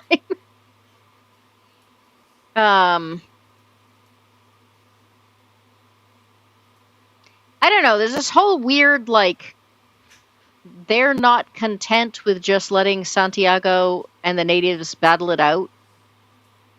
Like, they feel the need to get involved. This dude has apparently turned coat at some point since he got healed. And is now, like, their inside mole. Which, of course, means in this show he's gonna die, because... Exactly. And any bad guy who, like, ends up taking their side ends up dying. Like, that's just a constant throughout the whole show. Especially women. Yeah, I gotta say, the only difference is that he's a guy. Because it's... hasn't it all been women before this? But he did spend time in the field with him, so... So maybe it's just potential Hobbs romance partners. Oh my god. Yeah, don't get involved with Thomas Hobbs in any way that's, romantic or sexual, or you're gonna die. Are we supposed to assume that he's one of the real soldiers? I don't know. I was wondering They really that. didn't make They that never clear. specify.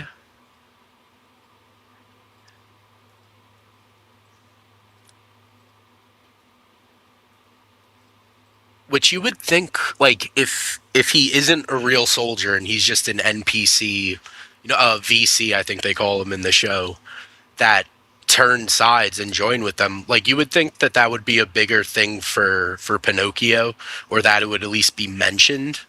He thinks of them as, like, they don't have souls, they don't have free will, like, they're just here. And if this guy isn't a real person plugged into the system that then turned, like, I don't know, I just feel like that would be something for Pinocchio to have to recognize or face, that, like, this VC turned for us.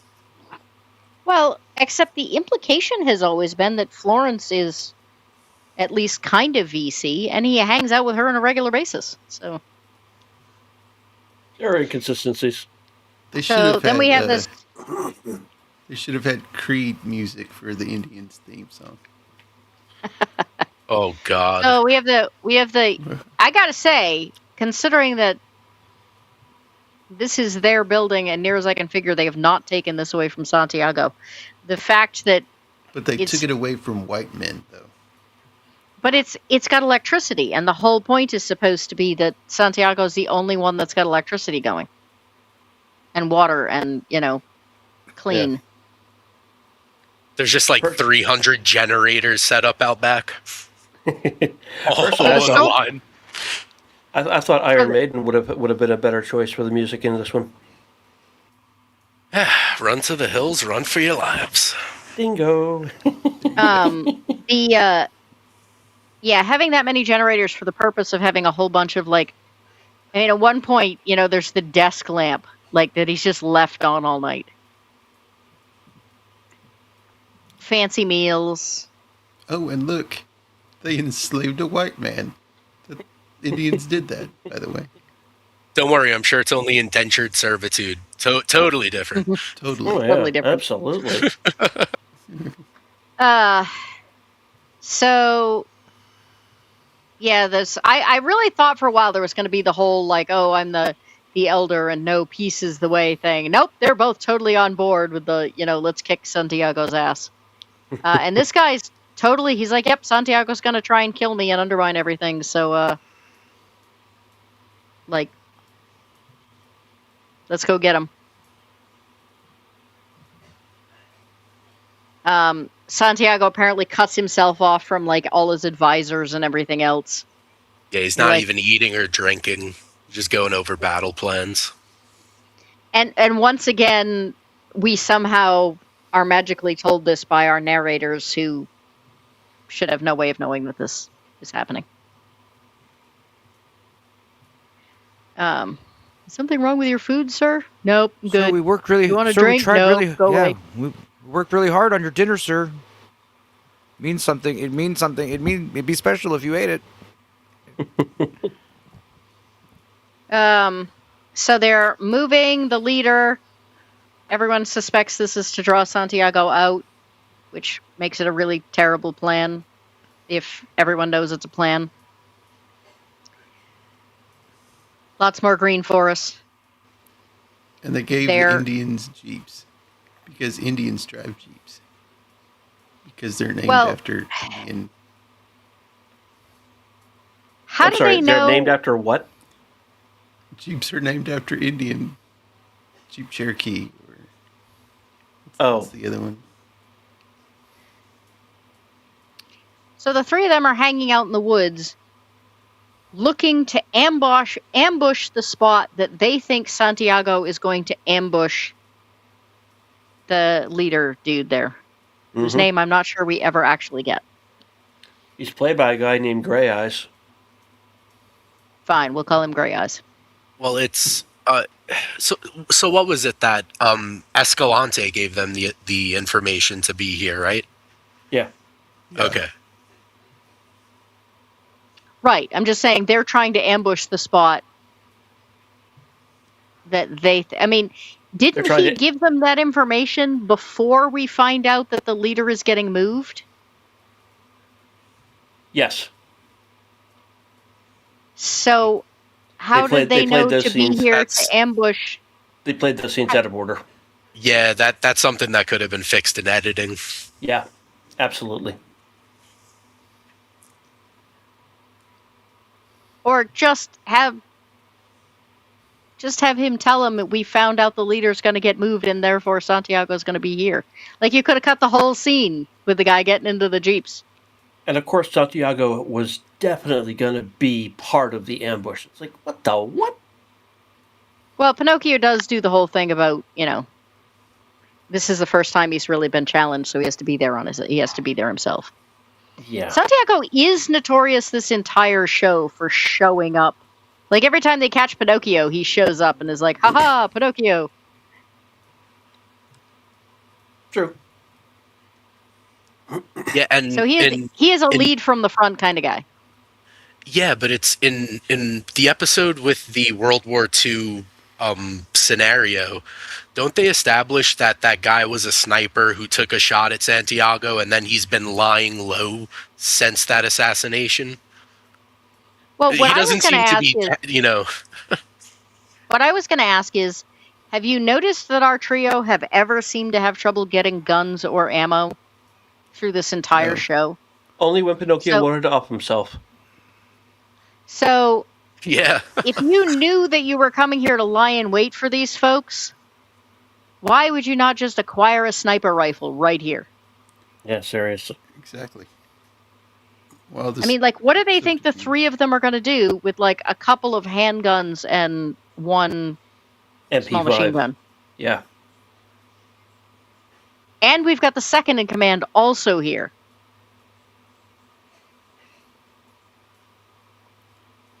It's kind of funny that the general's second in command is a major. That's like 3 ranks too low. No, the implication is that Santiago gave himself the general status and that in fact he was, I don't know, a captain or something? Don't know. Captain would be superior to a major, though. Wait, no. Other way around. Well, maybe he made himself a general just so that the major didn't outrank him. Could have made himself a colonel for that matter. But yeah, there's this whole ambushy combat scene. Santiago has Spidey senses now too. As your GM says, he's a sergeant major, which is an enlisted rank. No, he actually has a gold oak leaf.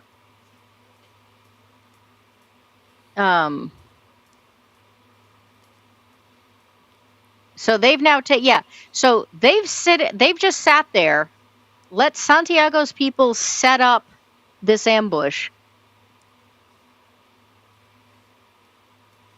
So apparently they wanted both sides to wipe each other out? I don't know.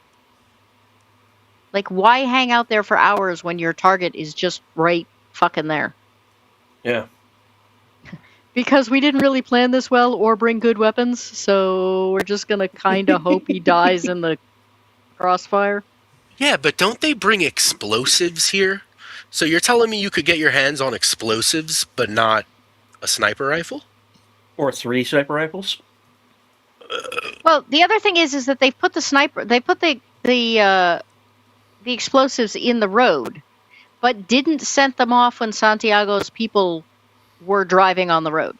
Yeah, I know. They wait until both sides are there. Yep. I'm telling you, they are not sending their best people into Harsh Realm. I'm telling you. Well, they don't have any left. Santiago took them all already.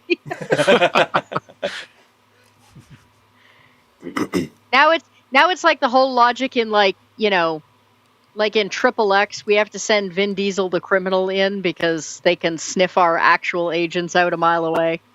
So we're just going to send in the really dumb criminal guy that is expendable. Is that the plot of Triple X? I've never seen it. Yeah, that's pretty much it. He's a criminal. He's basically a criminal and like a stunt guy. He does extreme sports. And they just kidnap him, put him through a bunch of testing, say, yeah, he'll do, and then they just huck him into Russia. That'll work. Except he's like super famous in the extreme sports world, so he's recognized immediately. All right, so we have lots of gunfire and shooting and strategy, none of which makes any sense. I mean, again, when people were less up on how these things really worked, it probably did make sense in the 90s. It just, as far as TV tropes went. But it doesn't now. This is one of the things they would have to upgrade if they remade this. Get yourself a better budget and a military advisor. Oh. So everybody thinks Santiago's dead because they haven't been able to find him. So he drags this guy away. The guy apparently has some sort of thing that allows them to seal digital wounds, which I wish we had seen earlier because it's actually kind of cool tech. And it would have been really neat to not have this be, wow, we had to put a weird thing in just for the sake of this show. Yeah, just introduce it now. Like, guys, come on. But he says, like, I owe you my life, sir. And he's like, yes, you do. And then he seals his mouth and his eyes and his nose. Which did not... It takes his face. Well, it's funny, too, because this guy, the soldier is saying, I owe you my life, sir. Meanwhile, the reason this guy is injured is because right before one of the explosives went off, Santiago grabbed him and used him as a human shield between him and the explosion. But, why even heal the guy if you're then going to kill him? And why seal up his mouth and then his eyes so that he can die as terrified as possible when you seal off his nose and suffocate him? Those are incredibly good questions, and they'll never answer them. The implication is that he's, we've tried to make him out as a nice guy because he likes the Native Americans, but really he's really sadistic. Yeah, like, wow, there was no point to any of that.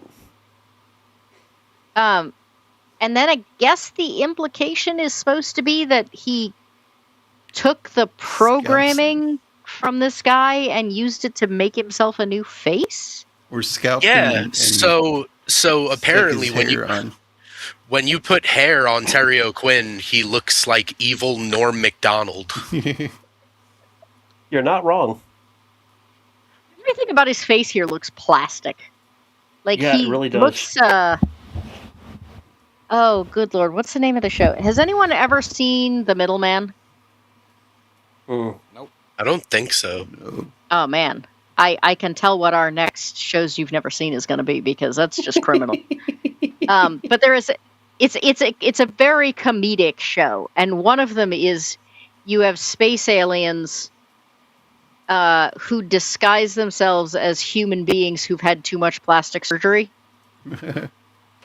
which is why they look plasticky. They look like Terry O'Quinn in this scene. You're talking about the 2008 show, right? He also Oh looks lord, like I don't remember when it came out. the faceless assassin guys on X-Files too. But yeah, why he kills the guy, much less in such an awful way. I mean, why not just strangle him? I really Well, think it was just I think it was just a brief fake out for the audience, because, you know, this entire time we see Santiago as evil, but then for this split second it looks like, oh, he's actually taking care of his men. That's not what I expected of him, and then, okay, never mind. But it's stupid and it makes no sense. Like, you didn't need to do that at all.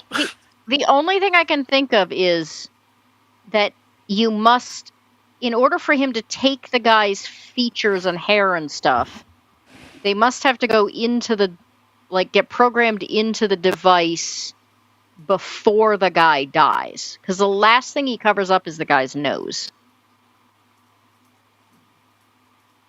That is the only thing I can think of.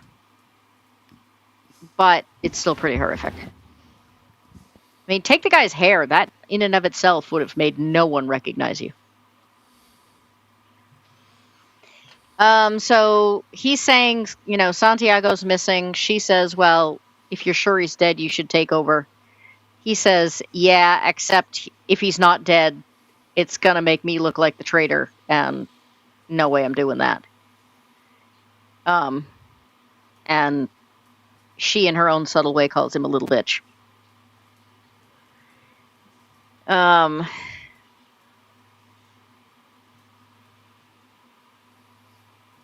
Nonsense, nonsense, nonsense.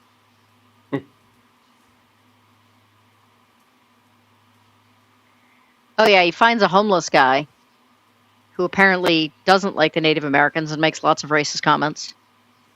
Not knowing that he's really just pissing off Santiago, who has a hard-on for them.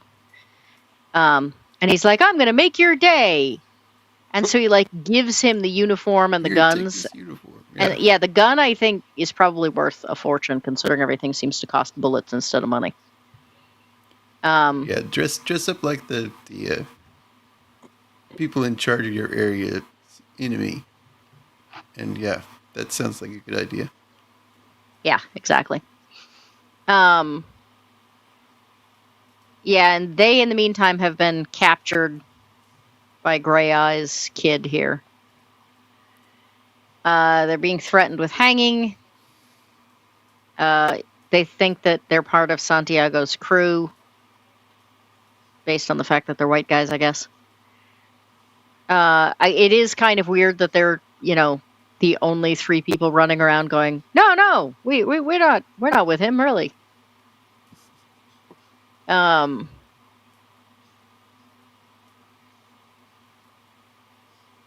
all say Santiago's dead. I don't know why they would think that, because they didn't have a chance to look around and know that there was no body.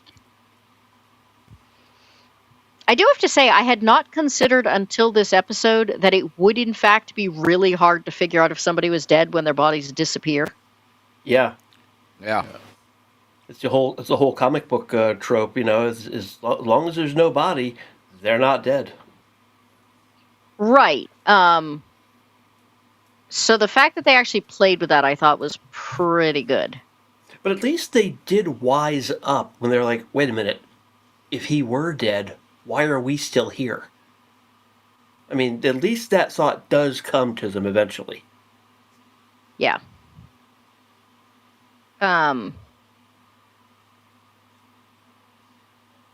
You'd kind of think that Pinocchio's cynicism would be like, oh, they probably walked away from the game board ages ago. Like, it's been months. Not like somebody's going to notice his piece is missing off the board immediately. For that matter, why do the people well, I guess they'd realize that Santiago's body was still... Well, no, because they don't know Santiago. How are they ever going to know if Santiago dies? It's a good question. They don't know where his body is. So it's not like they're going to notice that his life signs have suddenly stopped. Their mole on the inside, that woman, I guess she would be the one to tell them. Except they don't know that she is a mole. They don't know she can pass back and forth. She's triple playing everybody. Who is she a mole for anyway? Everyone. That's what I mean. It's like, so Santiago, if she does report... Santiago believes that she's spying on the military for him. Right, so the military doesn't even realize.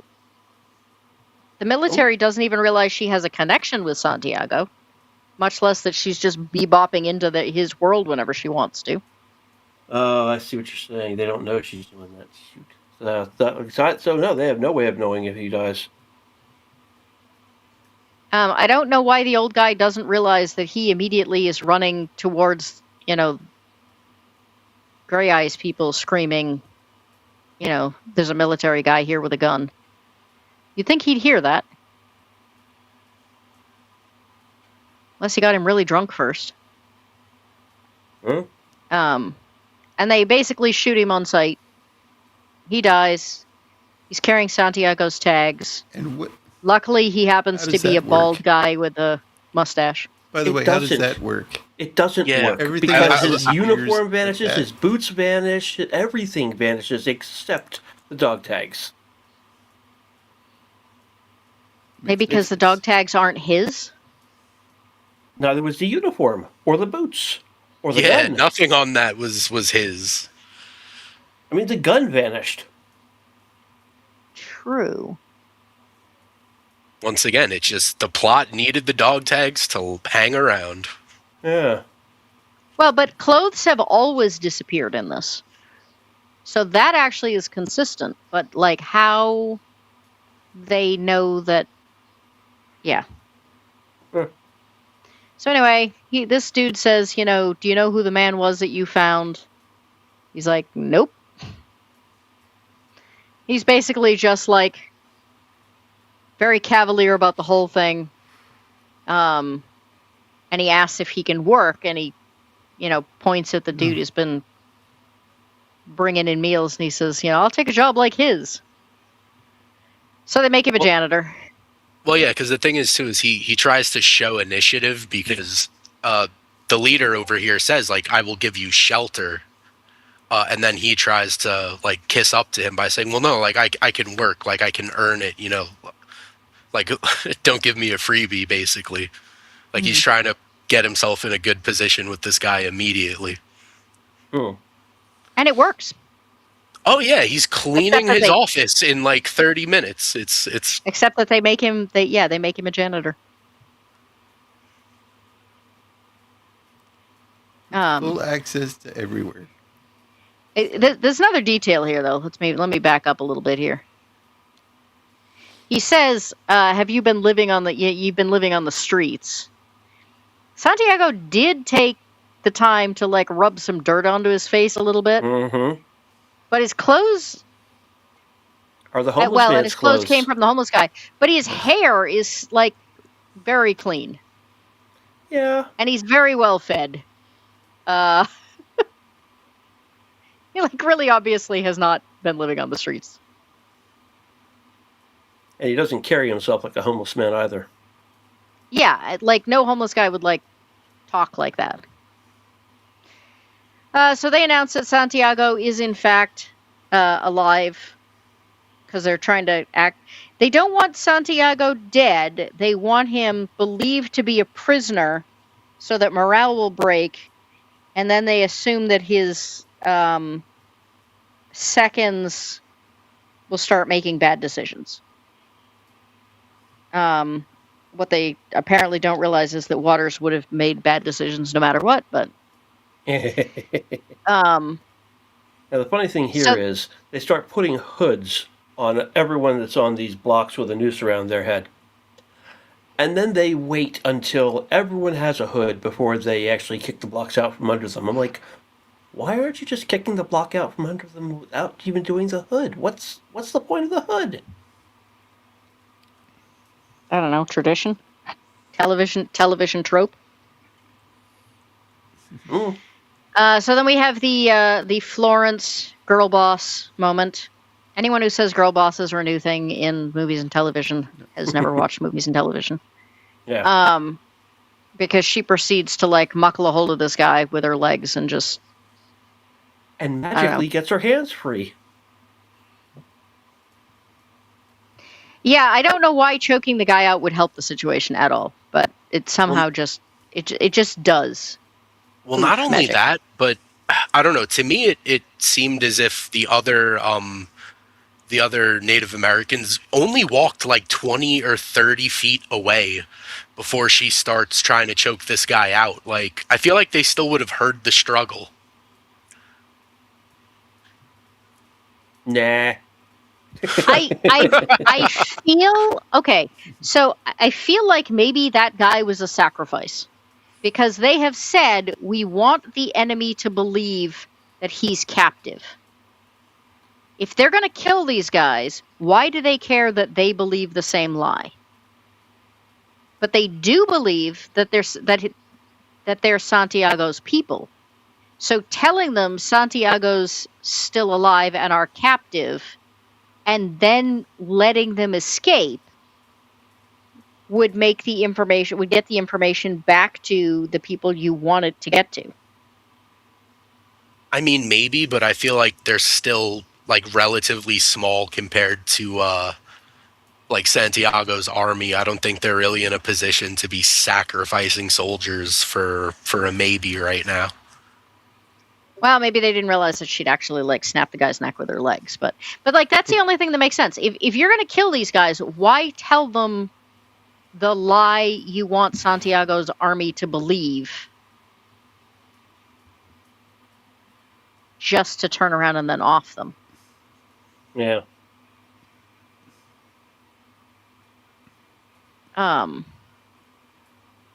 I mean, you don't even need to give them an excuse. They already have ropes around their neck. Just kill them.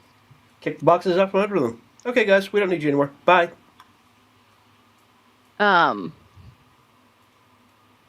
So he's going in. He's looking around this guy's desk. Guy comes in and says, "Are you stealing from me? Like, I know you were stolen from. You might be tempted to steal from me. Don't do that." And the guy's like, "Nope, just turning off your desk light." And I, for some reason, needed to be behind your desk in order to do that, despite the fact that I had to walk was in the drawers. Despite the fact that I then had to walk around the desk in order to turn it off. Yeah. I mean, he's very blatantly lying, and this guy seems to know he's lying. But then he gives him this whole "I respect you" thing.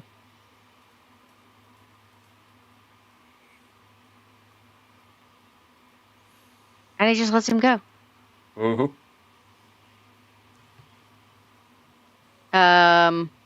His son shows up, says he's our prisoner. We will trade you, Santiago, for New York. Now, considering where they're located, would New York be your first choice? Well, no, because I think what they're trying to reference is the fact that didn't the Native Americans sell New York for like $20? Manhattan for like $20. So I feel like they were trying to reference that with this. It just doesn't make any sense because he says, I believe he says all of New York State, which is a pretty big state. Like, they don't even have the resources or the manpower to be able to, like, secure their state once they take over. And Santiago's forces are right there, so... Yeah, they're having trouble keeping one city. Yeah, it makes no sense. That is not nearby. Also, where is Santiago's headquarters located? New Jersey. New Jersey. So you're telling me, like, what was the travel time for this guy to get from Cincinnati, Ohio to New Jersey? About 6 hours. Teleportation is a thing in this game.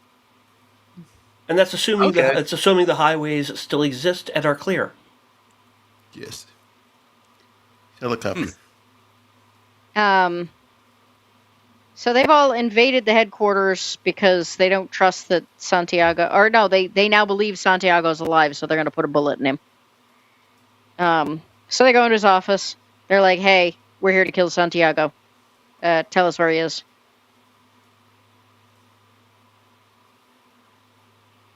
This guy, for some reason, is off by himself, runs into the janitor, who immediately recognizes that... when did he team up? Oh, yeah, he was dragged into. How they brought only those 4 in is weird. Yeah. So Santiago immediately recognizes that, he's not here for good purposes. Says, we only betray ourselves. He immediately recognizes that he is Santiago, which is pretty good. But too late. He did. He's gone. Yeah, poor DeStefano. Hobbs loses yet another lover. Yeah, but then, okay, so Santiago kills this guy. You see the flash of him, glitching out or whatever. Florence hears the commotion, so she walks to the end of the hallway, and she's, 12 feet from Santiago, and shoots 2 or 3 times and misses each time? Yeah. Come on, girl. Come on. And with a rifle.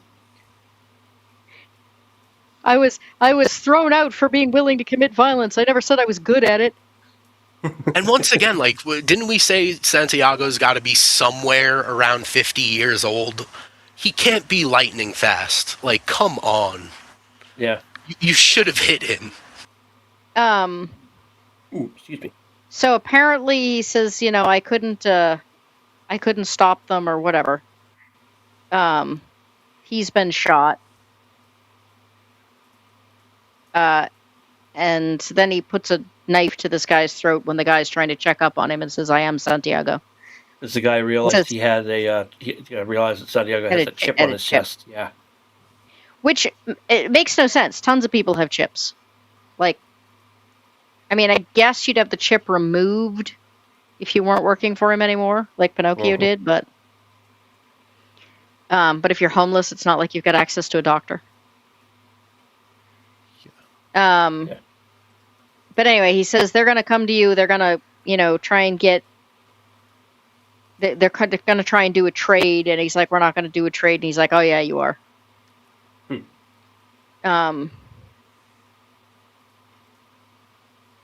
So we have this whole thing. He says, I speak for the leadership. Now, you notice that Santiago's voice never changed previous to this. He still sounded like Santiago. Mm-hmm. But now all of a sudden, vocal cords have also changed. Yeah. You'd need a way around that in a remake. Magic. Again, in the 90s, you might get away with that. Nowadays, you would absolutely have to... Mission Impossible, a little thing on your throat that you hide with a bit of makeup. Yeah. Okay, so wait a minute. They take Santiago, they put him in the car, they drive 6 hours, and then Pinocchio, who was there, is waiting for him?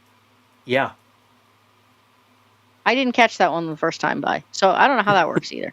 And now they redo this completely, because all of a sudden, now there's a guy sitting there with them. This was never in the opening sequence where we saw all of this. Yep.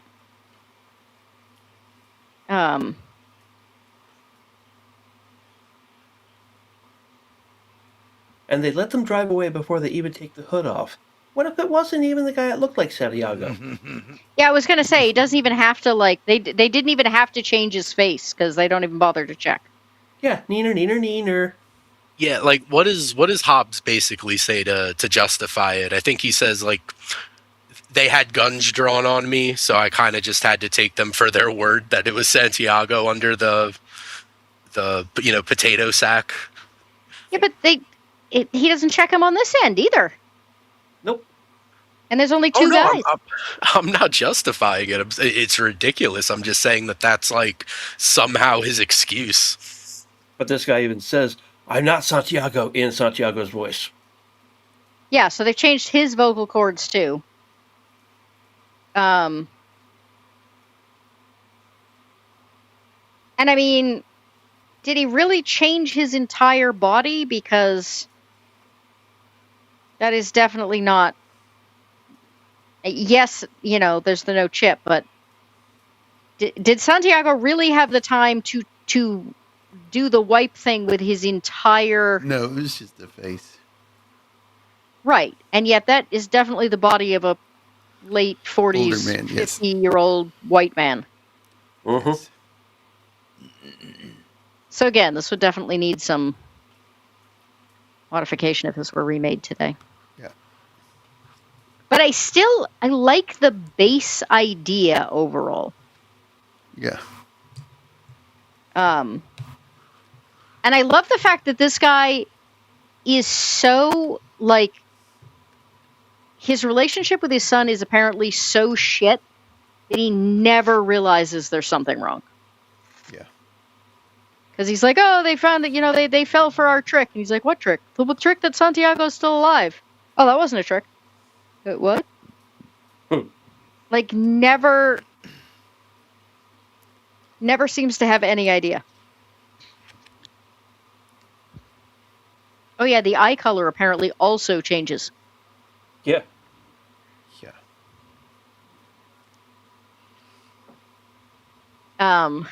So yeah, he taps him with the stick and then he kills him. Yeah.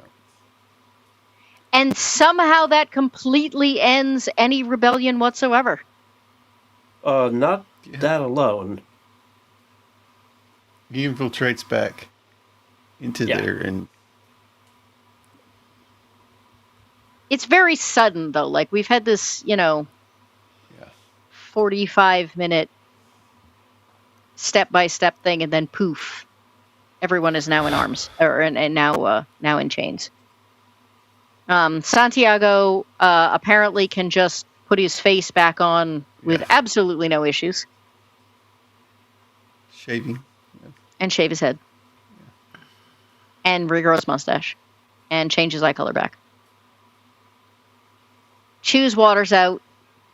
I mean, hell, if Waters betrays him at this point, it's just going to be because Santiago treats him like crap all the time. Yeah. And he's like, if you want to consider yourself a brave warrior, bring me Pinocchio and Hobbs, who he didn't even know were involved in any of this. Yeah. I mean, I think he saw Florence. He didn't even see the other two, but he's so fixated on them. He's just like, yeah, this whole thing that we just went through, that was nothing. Bring me those two random guys that I'm pissed at for some reason. He was in the car with Hobbs. Oh, right, yeah. And he saw Pinocchio there, too. It's like, come on, dude. So did they have two cars? Or did they just let them take off with the only car? They let them take off with the only car, yeah. I mean, I'm sure Pinocchio and Pinocchio and Florence must have had a car around the corner. Because we saw them walking from around the corner. Probably Pinocchio's Dodge muscle car there. Yeah. And he goes over and he says, "Did you doubt me?" And she says, "Have I ever?"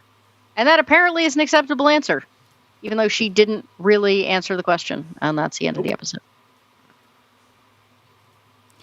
I did think of if you made this today, a guy to play Santiago, Giancarlo Esposito. If we're, Huh? hang on. I've lost my train of thought because I got. Oh, sorry. Well, no, the screen did the weird thing because I dropped it did the Eevee Mux thing where I did things in the wrong order and therefore it got angry. Yes. So Nice.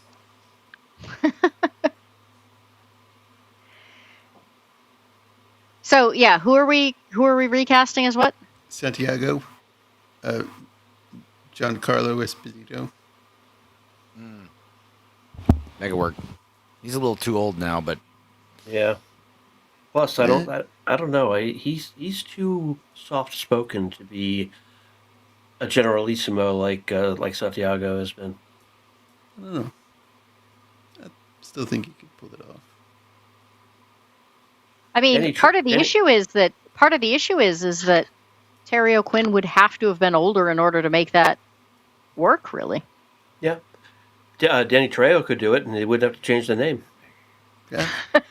Okay, but here's the thing: if you put Danny Trejo as Santiago, I don't want the show to be centered around Hobbs, trying to save the day. Like, I just want to see Santiago go on killing sprees.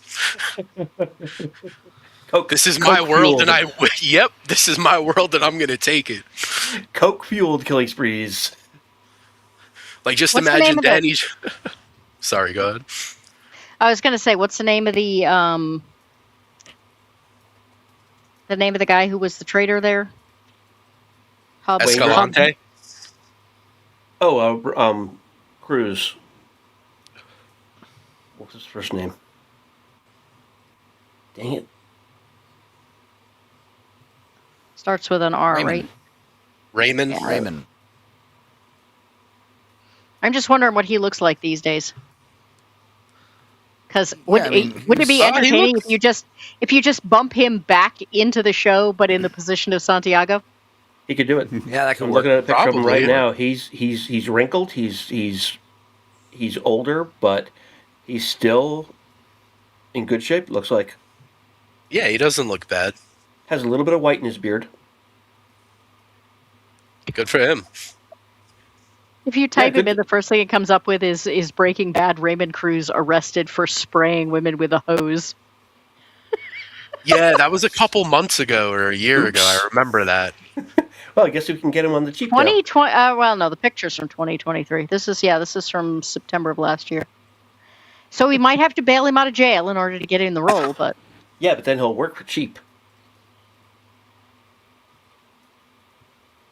yeah, he looks real good for his age. Yes, he does. I mean, he's only 61. It's not that old. I was going to say he's like in his early 60s. So actually, that timeline would line up better too if you wanted to keep the same background. Yeah. And he does play a good bad guy. We would have to set the show in 1999 for that to work. Well, yes. I mean, I think actually what you'd have to do is change wars. Okay. Yeah. Yeah. Afghanistan. Afghanistan. Or Iraq. Or Gulf War. You know, by the way, the Gulf War would have to be. Yeah, I think it'd have to be the Gulf War. But when the BBC did the Benedict Cumberbatch Sherlock show, it was so freaking bizarre that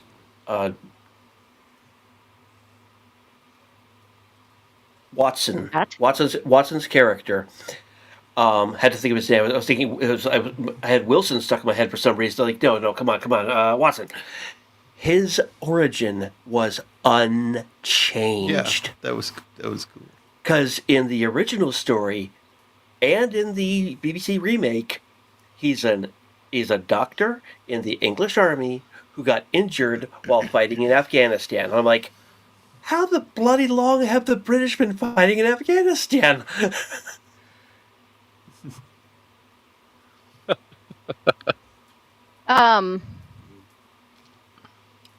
All right, 9:30. Ding. Wilson is from House, but he's basically Watson. Yeah, that's one we haven't covered. Who would play Waters? Just about anyone could. Or Ingrid, is that her name? Yeah. Inga. There we go. I could see Elaine from Seinfeld playing her. No. No? Okay. I hate Seinfeld. You're supposed to hate Seinfeld. That's the point. They're a bunch of jerks. Oh, yeah. I don't like American comedy anyway, and that I thought was the Americanist of American comedy. No, but the actress is good. And she's basically playing that character in Marvel Cinematic Universe right now. Yeah. I don't know. I just have a hard time seeing that one. Fair enough. I mean, the fact that she has dark hair is about the only thing I can. And female. I mean, I think I know guys that can pull off that like mystery, sultriness better than I can picture Elaine doing. And it would still be 8 episodes if they made it today. There you go. Yeah. True. Except that the thing is that today they don't put in like the filler stuff like they did, which means you could cut most of these filler things and put in more Santiago time, which I think would make it a much better show. I still want to see, because I mean, Waters would be a better character if they emphasized more the whole. They started with this amazing idea about both he and Hobbs are heroes, and then he goes to the dark side and Hobbs ends up on the light side. Like that's the whole. And then they kind of forget about it. Well, it gets less for a while, and then there's he's been tempted by, this woman, and he's going to like take over, so at least the planet, the Earth isn't going to get destroyed. By the way. But by this point, they've just made him out to be, like, by the end of the episode, the series, they've just made him out to be a doofus. Yeah. Oh, yeah. On the point of Santiago wanting to destroy the world so only Harsh Realm remains, the hell does he think is going to keep running the servers if he destroys the real world? Yeah. Like, this is one of the most idiotic plans I've ever heard of. They're very vague about whether or not... What it says is he wants Harsh Realm to be the only thing there is. In this episode 8, they said destroy the real world so that only Harsh Realm exists. Which is what Hobbs has been led to believe, but what she actually said was he wants Harsh Realm to be all that there is. And my theory at the time was that his plan was to make... to basically, like, put a bomb off in the real world and then just kind of march his troops through. Because, they're all prepped for this. They've lived this for ages. But you'd have to have several seasons in order to make that work. Oh, you mean march his troops from Harsh Realm into the real world? Gotcha. Right. Okay, but some of his troops aren't soldiers that were plugged into the world. They're VCs. So even if he were to do that, like if half of his army is VCs, are they even going to materialize in the real world? But do we know that, I mean? though? That's why I was asking about, like, is that guy real or not? Because we don't actually know who's real and who isn't. Great, we're going to have another, what was Tron Ares? No. But once again, like, say it's an even 50-50 split of, half of his army is real soldiers that were plugged into Harsh Realm, and the other half are just VC, Why digital why would characters. we assume his entire army wasn't real people? I mean, how many? I don't know. That first episode. You see that room that's like hundreds and hundreds and hundreds of tables.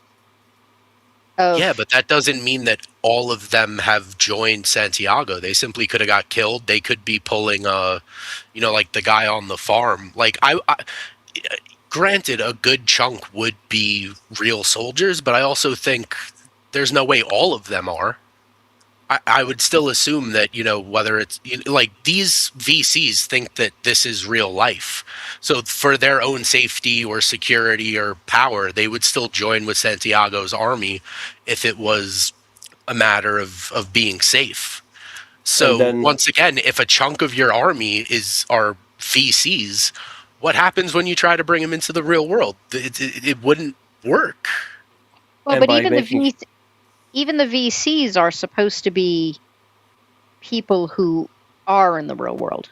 Right, and by making VCs in part of his army, anytime the army brings in one of those guys who is one of his guys and they pop into their VC, now they're a real person, hey, one more recruit. Well, if he could no, because they're not plugged in. You could take the VC's but everyone on Earth is a VC and download it into somebody's until brain. you get popped in, at which point you replace your VC. Okay, but then what about Hobbs? Because his VC randomly loads up in a shed. Are we meant to believe that before he was plugged? Hobbs' VC was dead, yeah.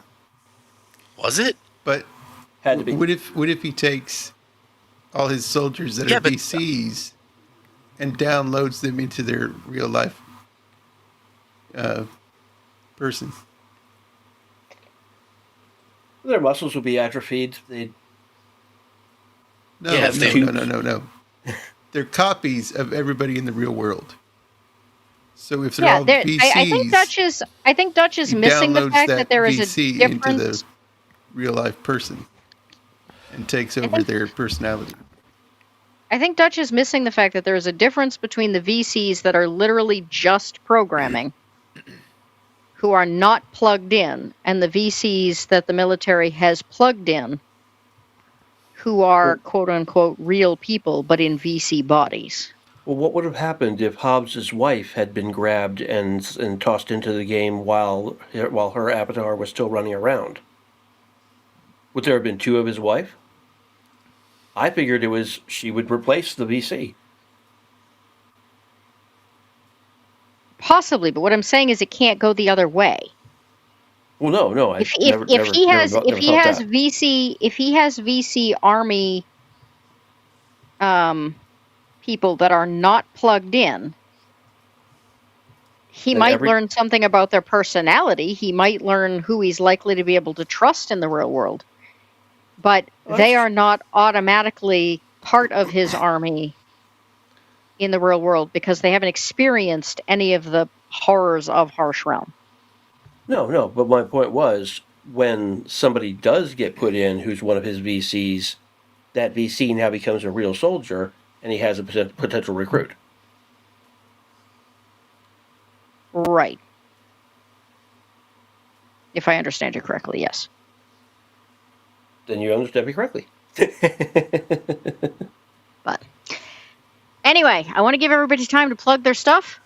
I expect that next session we'll have lots to talk about it's going to be kind of interesting how to discuss this without the visuals with the script, but I expect that's going to be an interesting episode. So yeah, we'll see what happens. We will be descriptive. Eraser, anything you want to plug? I'll be back here next week. Whenever Jacob's doing Babylon 5 again, I'll be there. Next week. Oh, and next week. Okay, there we go. Awesome. And I believe next Monday at 4 4 p.m. Eastern, I should be on the Wayfarer Project to talk about Tolkien's The Silmarillion. So we'll see how that goes. You sound so doubtful.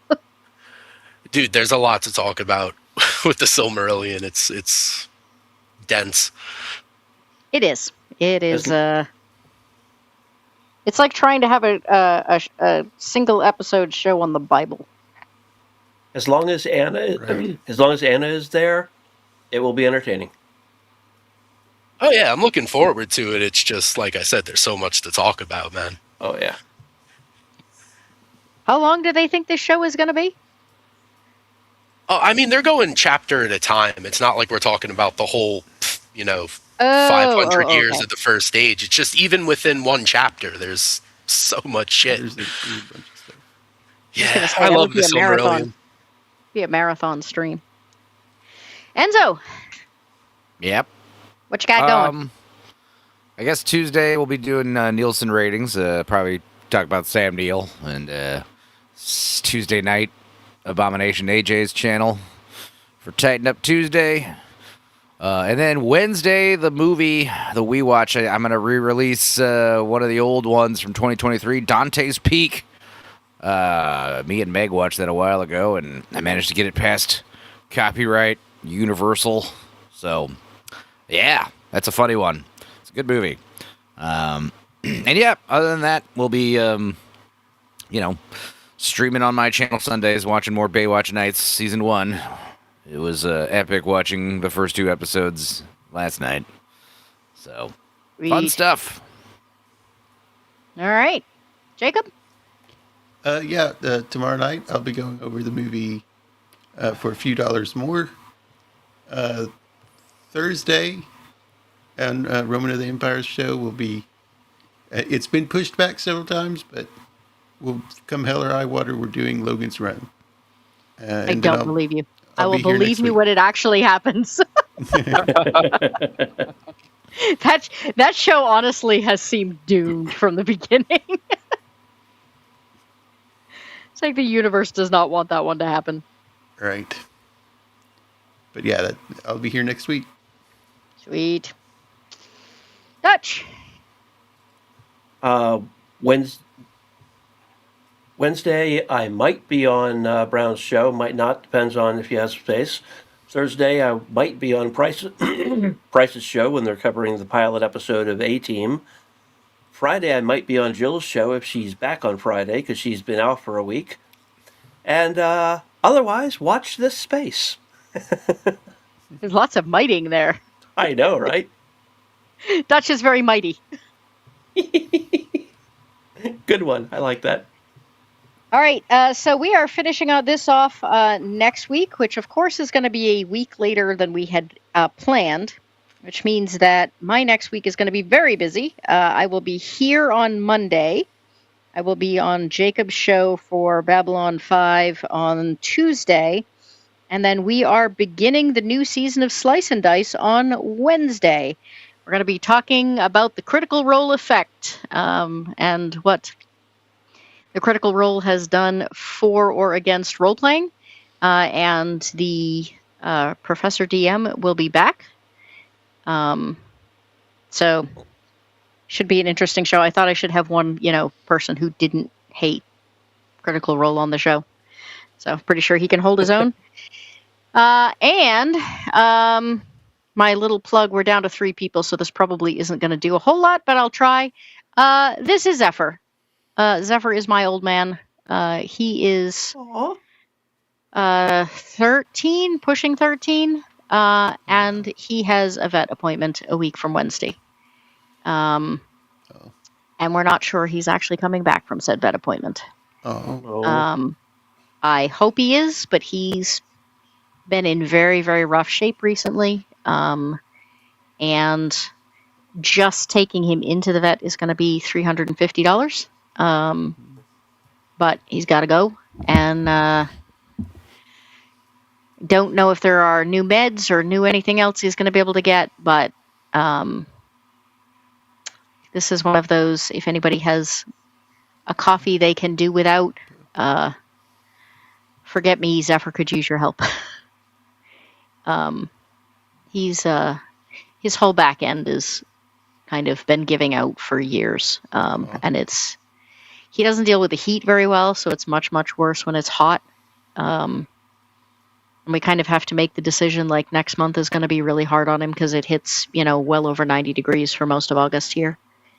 And we have to decide, like, are we going to make him suffer through August, or can we keep him comfortable through August just because when it starts to cool off, maybe he'll do better?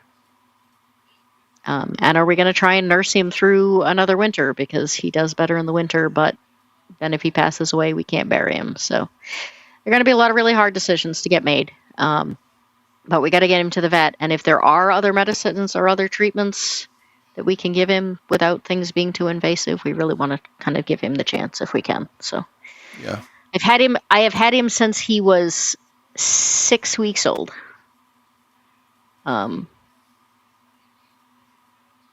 So hopefully I don't come on to my first slice and dice next Wednesday in tears.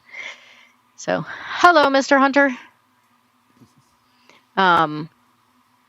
But yes, if anybody can afford a Ko-fi, even $5 or something,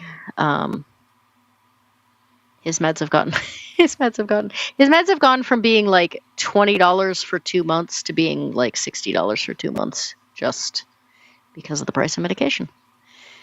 But so either way, if everyone can send good lucks and well wishings to the old man, if nothing else. So keep your fingers crossed for him. Good old pup. All right. I hope that everyone has a great evening.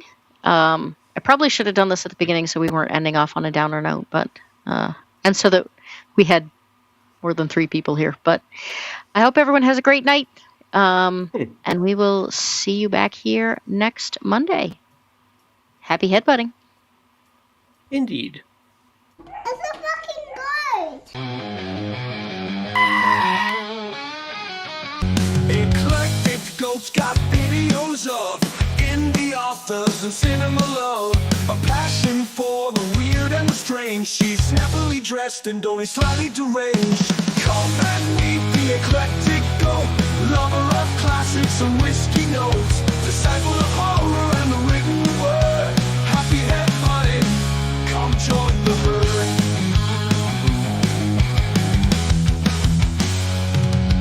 Shows might be a little improper. We've got real zombie, fake whizzes the otter, pizza in one hoof, glass in the other, deciding which role-playing games we will cover.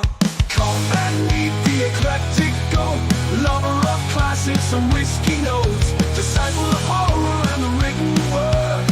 Happy headbutting, come join the herd.